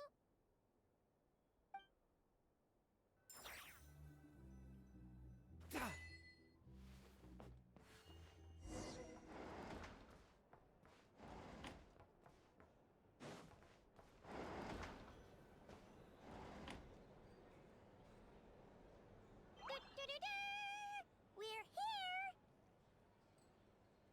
Oh, Traveler and Paimon! Perfect timing! We were literally just saying how there's no way we're holding this victory feast without you any longer, and we would have postponed it till tomorrow.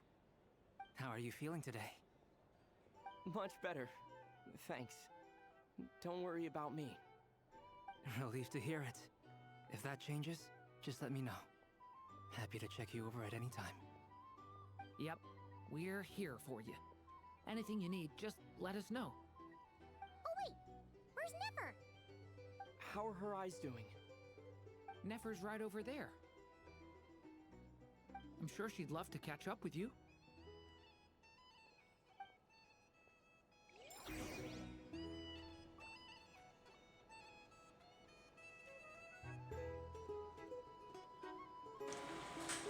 And there goes another cameo from my father.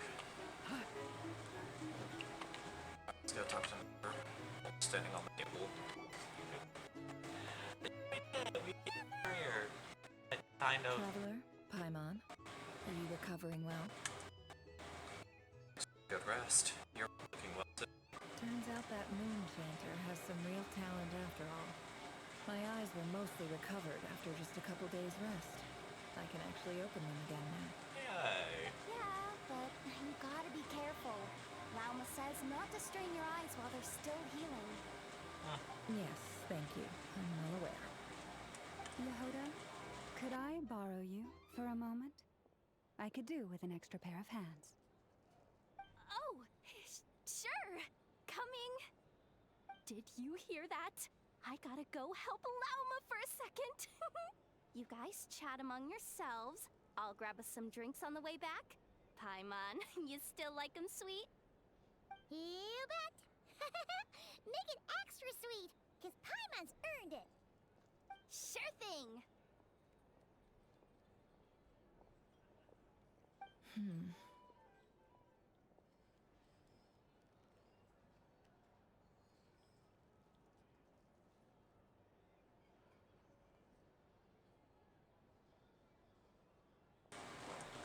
What's on your mind? The Raker of Solnari. Kind of a snake, don't you think? More of a wolf in my mind. No, definitely a snake. A poisonous one who spewed his venomous hatred everywhere. Anyone who seeks revenge out of hatred for other people has become a snake. That's something my dad used to say. I guess he didn't like seeing people go down the path of vengeance. Perhaps. I'm sure it sounds like a very wise and open-hearted perspective to your ears. But me? I think hatred is a perfectly justifiable emotion. What else is left when everything you depended on in life gets stripped away? Something's gotta fuel that drive to keep on living.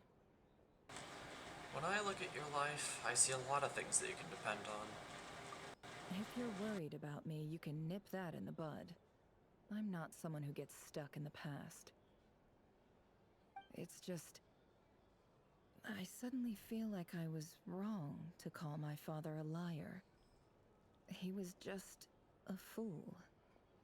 That's why the Academia turned their back on him, and why the other tribes ganged up on him. Oh, Father. How much better things could have been if you were a skilled liar. Look at the Ibis King. Thoth is a fiendishly cunning liar. And yet, strangely, he feels more like a father to me than my real dad ever was. He's never brought it up, but I'd bet he feels the same way. Why else would he give me the power to perceive the truth, while at the same time training me in the art of deception? Sadly, I've never heard the Ibis King's voice. What's he actually like? Well, King Deshret banished him to Aru, which is essentially a prison, and posed 3 questions to him. He promised that he'd have his freedom if he could find the answers. His response was to take on a physical form and approach me, hoping that I could become his envoy and search for one of the answers on his behalf. Did he really think I'd fall for that? He's stuck there. He can't make me return what he gave to me. Sounds like he was nice enough to you. You definitely sound like father and daughter. So that's enough for you to decide he's nice, is it? He's a prisoner, and he was scared. So he decided to perform some good deeds to win people's approval. He lives in fear because he's a deceiver. How is Rerir any different? You can't work as a spy your whole life and expect a happy ending. It's preposterous. Yet I can't say I don't understand it. Liars live in the darkness of their own making, but it's still human nature to want to go on living. They say that a liar's soul is the most worthless thing in the world. What do you think? Shoot. I'd have to agree. Good. If you understand that, it means you're smart, and you see things objectively. If you ask me, the soul of a liar really is worth nothing, because all they care about is themselves. For example, when something good falls into my lap, I don't go sharing the news around. Stops other people trying to steal it from me.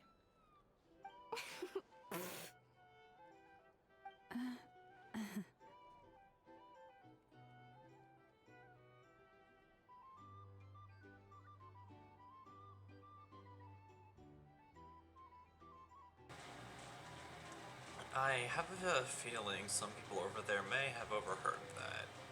So be it. They have sharp ears. I can't keep anything from them.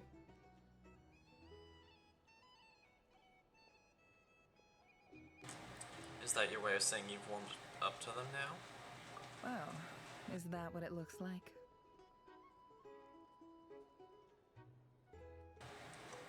What it looks like is you're starting to see us as your friends. Well, you all know my past now. And I can't simply eliminate everyone who knows too much. So I guess I just have to put up with you.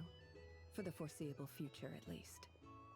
When you find yourself in a situation you can't control, the safest play is to keep calm and start monitoring everyone involved like a hawk. In the intelligence world, you need to have a sense of perspective and play your hand accordingly. If you understand what's at stake, please ensure my secret is safe with you. I trust you'll respect my wishes as a friend. But don't forget, I will also be watching you like a hawk. Sure. Very good. Oh, wait! Now that the panic's over and we've all calmed down, Paimon suddenly remembered something. What's up? What is it? After all that build-up, our mystery ally never showed up even once.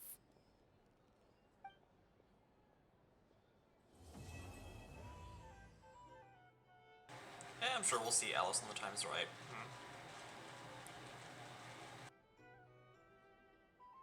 Huh? Am I imagining things?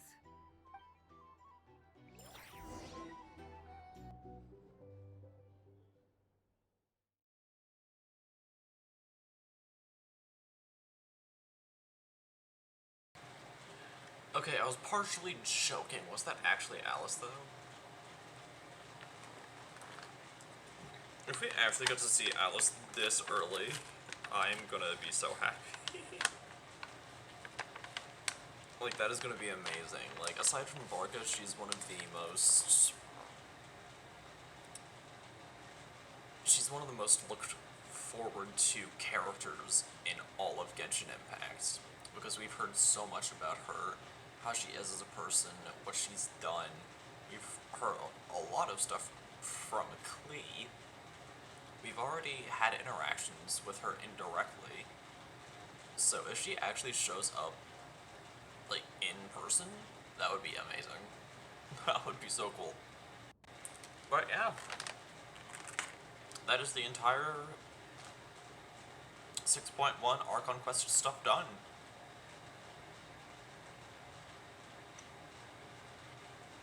And now we gotta wait for more story time to happen.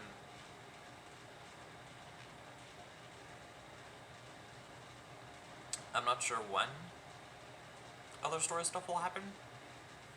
Hopefully it'll be in 6.2. It'll most definitely be more than 6.3.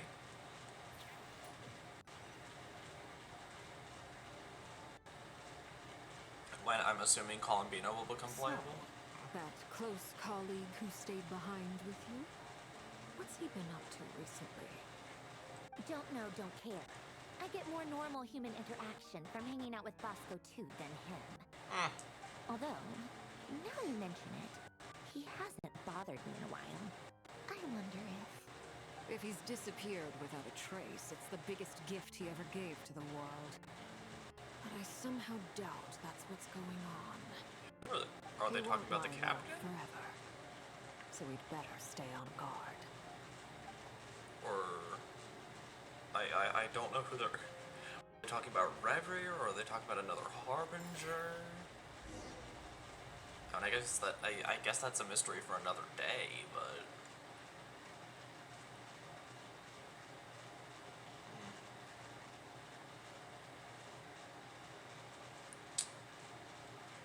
Okay, then.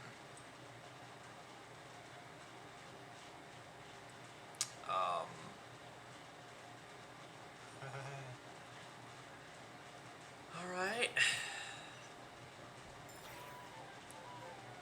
Listen to whatever. Wait, we're still thinking? We're still still in an Archon quest? Yeah, looks like it. Alright. Let's talk to people, I guess.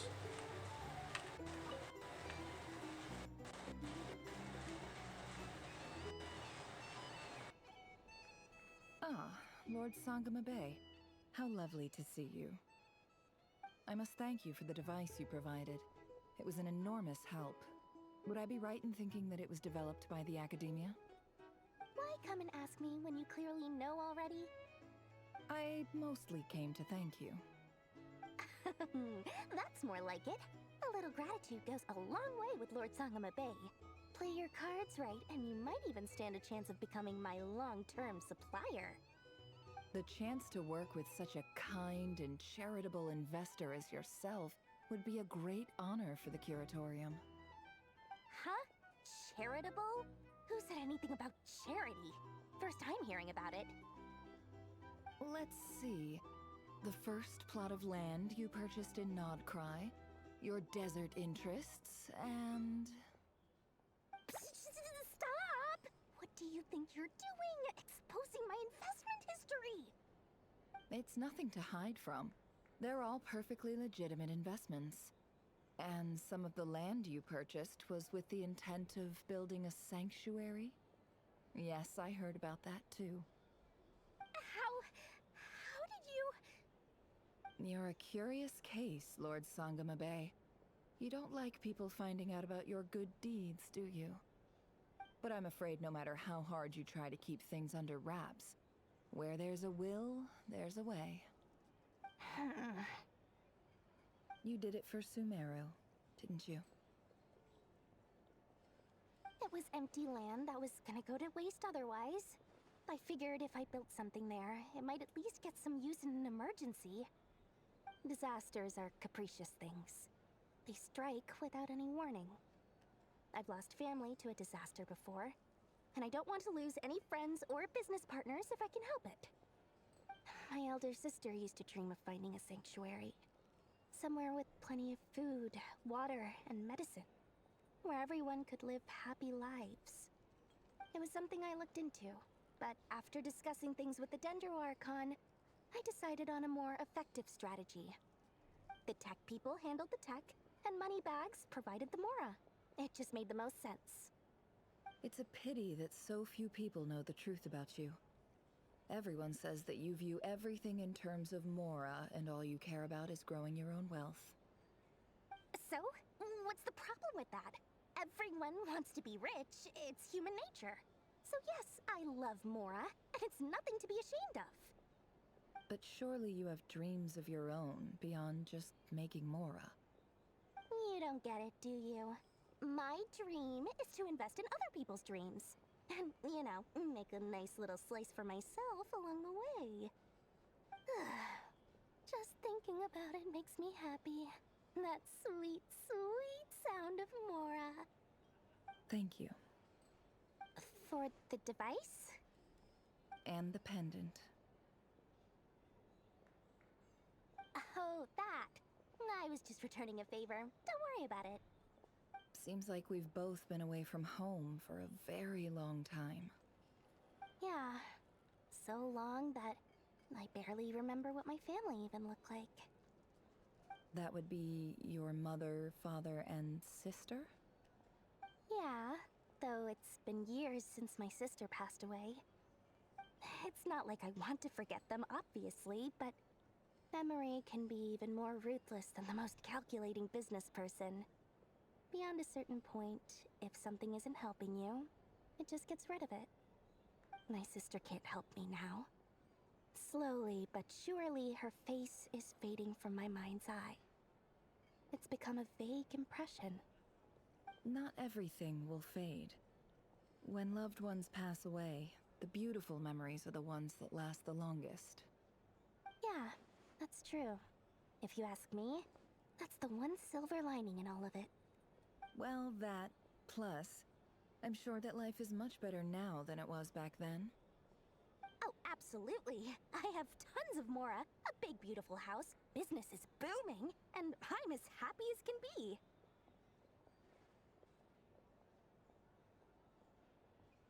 You've got a lot going for you too. Boss of the Curatorium of Secrets? I'm sure there's plenty of mora to be made in that line of work. I appreciate the vote of confidence.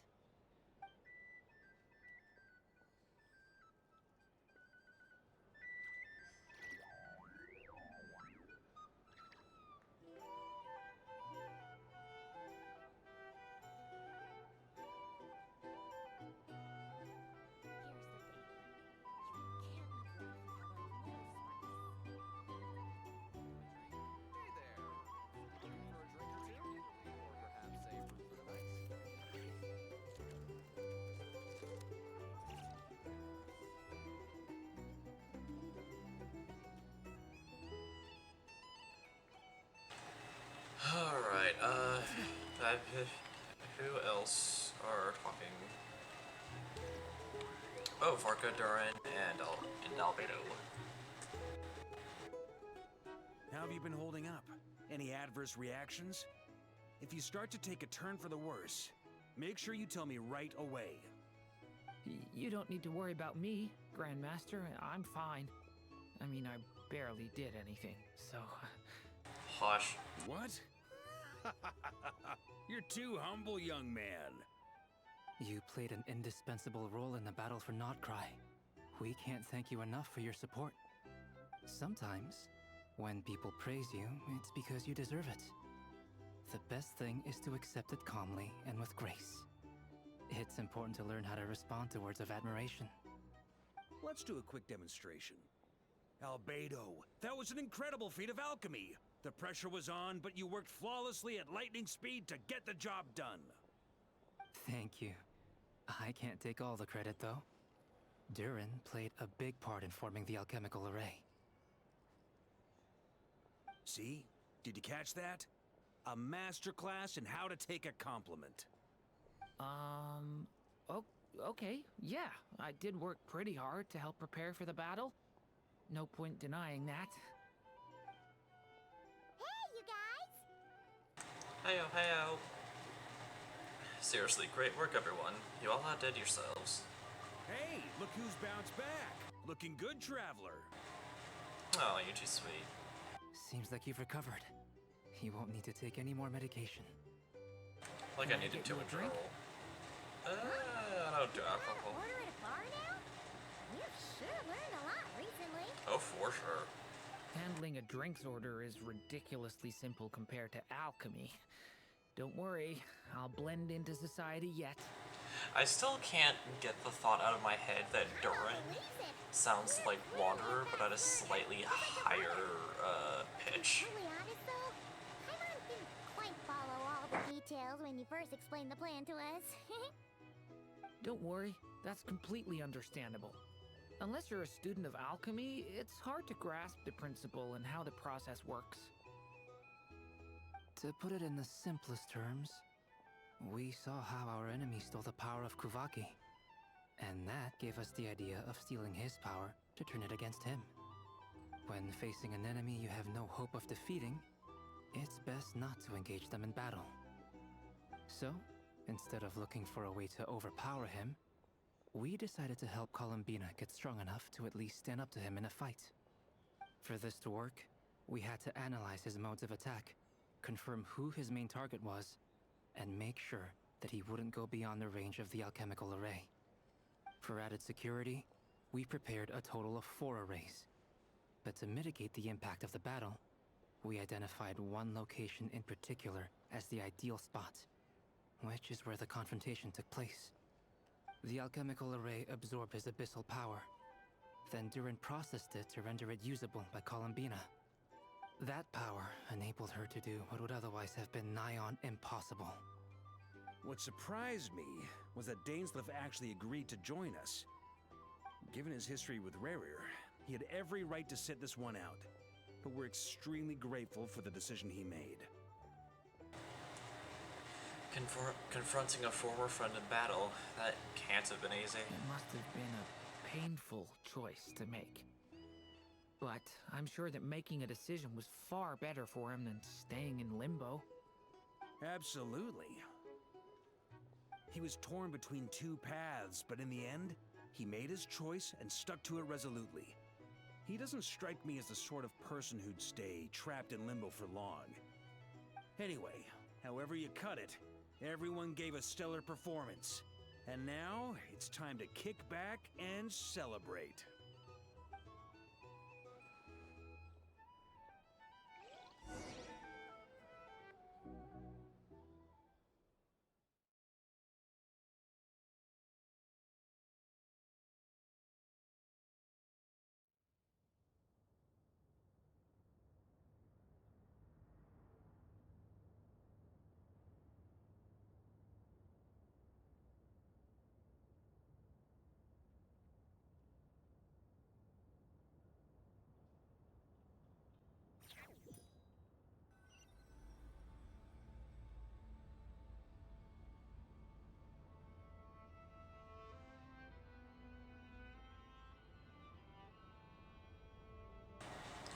Are we? Oh, there we go. That's the only reason you're here. Yes. I've thought a lot about it. And I've realized that you, me, and Arlecchino should be friends. I think this is very important. So I felt I had to come and tell you. Well, this is a new one. I'm so moved. I can't even hold my teacup. If that's all, you can leave now. Do you not want to be friends with me? Or is it that you prefer being co-workers? What is this, Columbina? Are you deliberately testing my patience threshold? Right now, my politeness module is active. But if you say another word, I swear I'll shut it down. If your politeness module was active, wouldn't you say the word please at some point?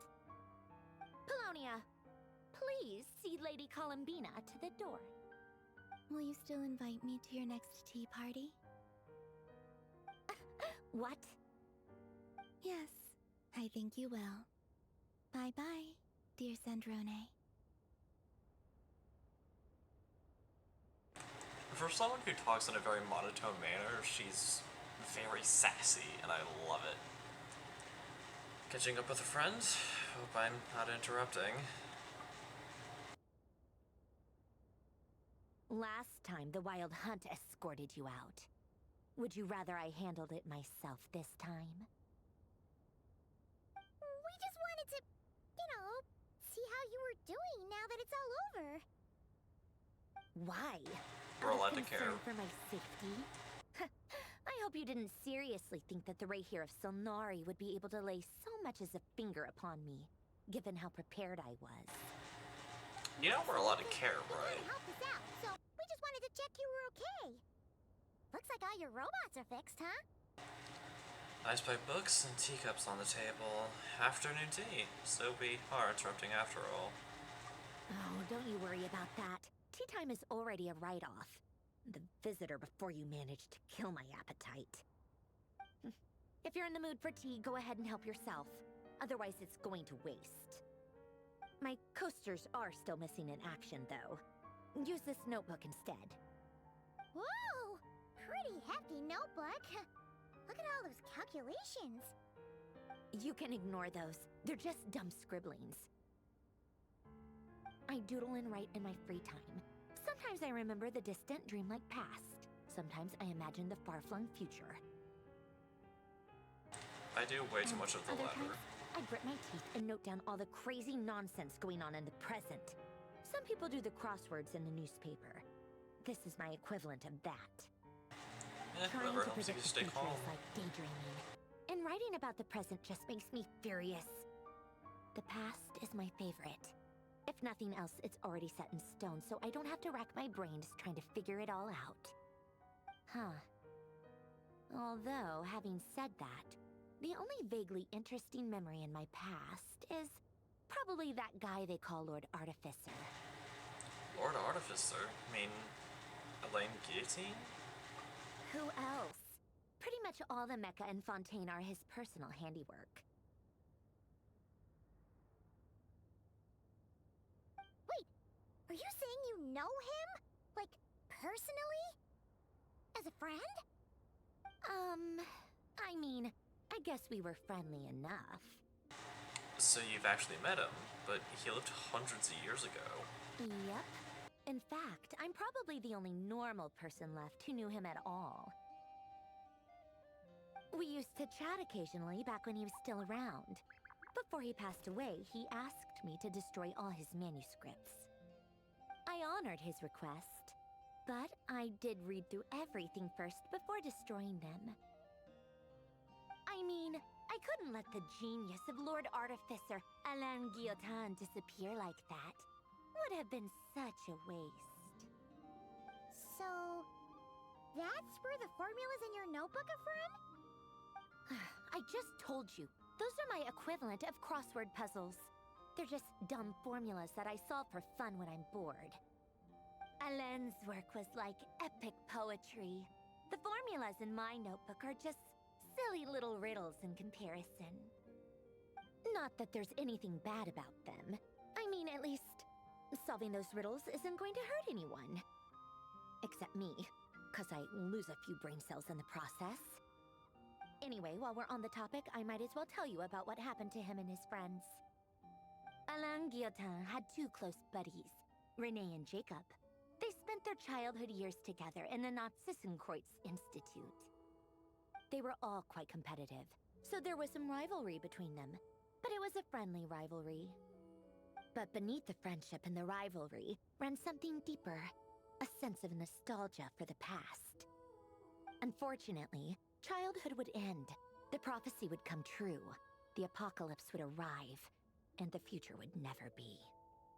A mad dream that would normally only capture the minds of lunatics began to take root in their hearts. A dream of saving the world.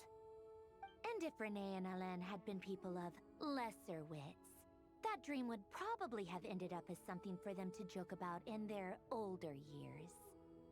But alas, they were some of the sharpest minds around. They nurtured that dream with the full power of their intellect, and it grew into something that ate away at their souls. The first of them to fall under its spell was Renee. Against Alain's wishes, he persisted in experimenting on a mutual friend of theirs to try and save their life. Alain did not approve and parted ways with Renee. It's complicated. Alain wanted to believe that Renee only did what he did for the sake of their friendship. But when he told me about what happened, I could tell he still had some suspicions about Renee's motives. Perhaps the seed that would grow into a nightmare had already sprouted in Renee's mind. Even then. The next time they met, Renee's soul had been completely engulfed by the dream of salvation. His futile attempt to change the tide of fate only resulted in a wave that swallowed up the world, even before the apocalypse came. And although that wave died down eventually, I hear that it just recently came back with a vengeance. As I understand, Renee wanted to live out his dream of salvation once more. But I'm told that the attempted resurgence finally died out for good. At long last, Renee awoke from his deluded dream. Though of course by then it was far too late. What do you think of Renee? Do you admire his transcendent genius? His view that any price was worth paying to achieve the lofty goal of saving the world? The way he did it, no. Despise him. Dismiss him as an evil madman who wrought havoc on the lives of everyone around him as he pursued his delusional dream. I guess that's closer. Same difference, really. Just a matter of perspective. But ultimately, I'm not entirely sure. What a cop-out. But I suspect you'd have a more incisive and insightful answer if we dug into it further. Well, what about you? What's your take? I don't like fanatics who give up their whole lives for their ideology. Nor do I like fools who let their delusions take control. Maybe I could understand if Renee had just been an ordinary person. But he had a sage-like intellect. And still managed to get himself lost in the labyrinth of his own desires. Anyway, that's enough about Renee. Now, moving on to Alain Guillotin, the Lord Artificer. He managed to put a stop to the first storm whipped up by Renee. But after that, Alain lost his friends and family. To his credit, I suppose, the loss of his family and friends was purely a tragic accident. It's not like Alain sacrificed them for his cause or anything. After that, the only thing supporting his work was the same dream that had dragged his closest friend down to the abyss. But although the desire to save Fontaine drove him to found the Fontaine Research Institute, Alain continued to reject any form of transcendental knowledge or power. He was suspicious and fearful of it, having seen the way it had affected his closest friend. I think that formulas and machines derived solely from human intellect were the only thing that gave him a sense of spiritual comfort. Yet Alain's intellect was simply too great. It barely left him space to breathe in his lifetime. Once he realized that the end of his life was approaching, he finally accepted the truth. The Nazissenkreuz Institute needed someone, and a human being, to see its story through to the end. He quit working on his formulas, trading them in for the fairy tales that had played such a formative role in his childhood, but which he barely touched in his adult life. He told me that the director of the Nazissenkreuz Institute used to read those fairy tales to the children as bedtime stories. Apparently, they worked wonders at sending kids off to sleep. I think that all he wanted at that time in his life was to be able to sleep deeply without being plagued by depression. By that point, nothing else really mattered. At the very end, he laid down to rest in the ruins of the former Nazissenkreuz Institute orphanage, while the Fontaine Research Institute he had founded continued tirelessly with its work. Many years after that, tensions over competing dreams would once again cause a rift, this time between members of the Fontaine Research Institute. But the actions of those fools had nothing at all to do with Alain. And that is the story of two people from the Nazissenkreuz Institute who both wanted to save the world. One went all in on his fantasy of salvation without ever looking back, and ended up calmly sinking to the bottom of the deepest sea. The other sought desperately to burn bright in his life, even though he wasn't sure where he was going. I do sometimes wonder, why is it that people like them have such grand hopes of saving the world? Even the grandest tree starts as a tiny seed. So perhaps, for each of them, their mission to save the world began with a very simple desire: to save themselves. They were young children with friends and family who mattered to them, desires to explore the meaning of life, ambitions to have a successful career. They didn't want to see all of that taken away in one fell swoop.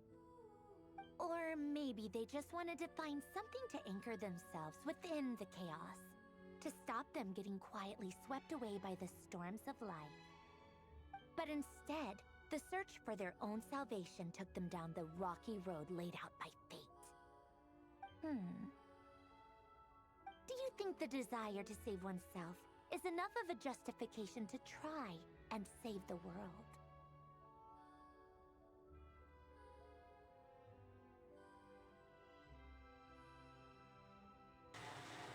I mean, personally, I'd say yeah. I mean, you kind of just explained why. That sounded just like Alain. I asked him the same question back when he was in his prime, putting all of his energy into his work. He gave the exact same answer as you did. No elaboration, just a quick short answer before getting right back to his work. He was always that way. All right, tea time's over. I owe Arlecchino a favor for telling me these stories. I'll have to bring a whole sack of gifts the next time I visit the House of the Hearth. I'm gonna go tinker with Polonia now. You guys can do whatever you want, as long as it doesn't involve interrupting me. I mean, I was gonna do that anyway, but thanks. Polonia, exit hibernation mode. Begin diagnostics.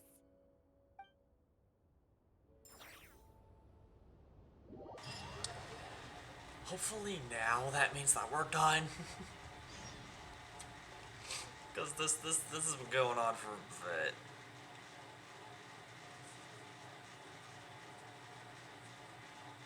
But someone tells me the game still has is gonna have us do a little tiny bit more before letting us go.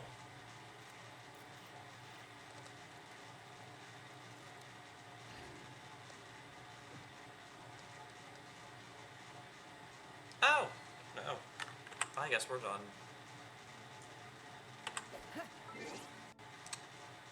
Alright, let's get the achievements. You defeat the Hero Solnari, one of the 5 sinners, and our conquest completion. Nice. And then I go here.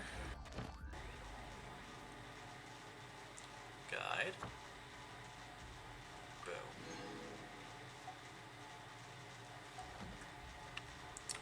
Bam ba bam.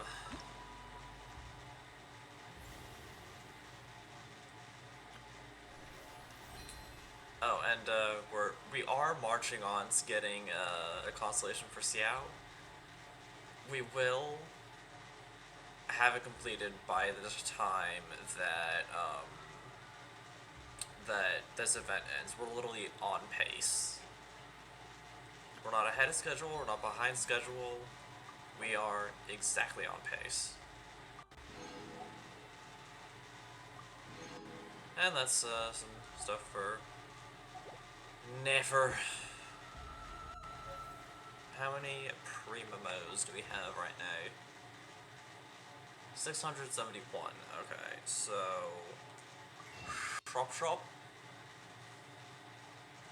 Purchase Primos, Intertwined Fates, bam. Alright, so that's 15 wishes right there that we are going to use on jungling. Our pity is currently in like the 40s. I'm pretty sure my pity is exactly 40.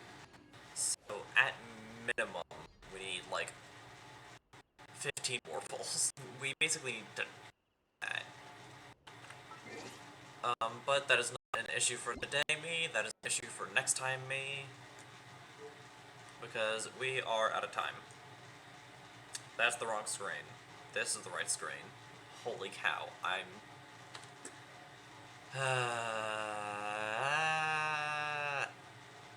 okay, whatever. Anyways.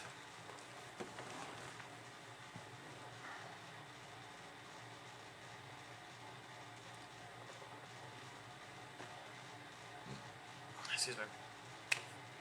If you guys enjoyed this stream and you're on the YouTube side of things, then please be sure to comment, like, subscribe, and as always, stay awesome. And if you're one of the lovely people who decided to take time out of your day, afternoon, or evening to come watch this stream live as it is happening, or you're here for the 2 weeks that it's on Twitch before it transferred over, then please be sure to drop a follow and maybe even a subscription if you haven't done so already. Small reminder that those with Twitch Prime are able to get a free 1-month subscription to a streamer of their choosing, so if you haven't used that with someone else, I encourage you to use that here. And as always, long live the rebellion.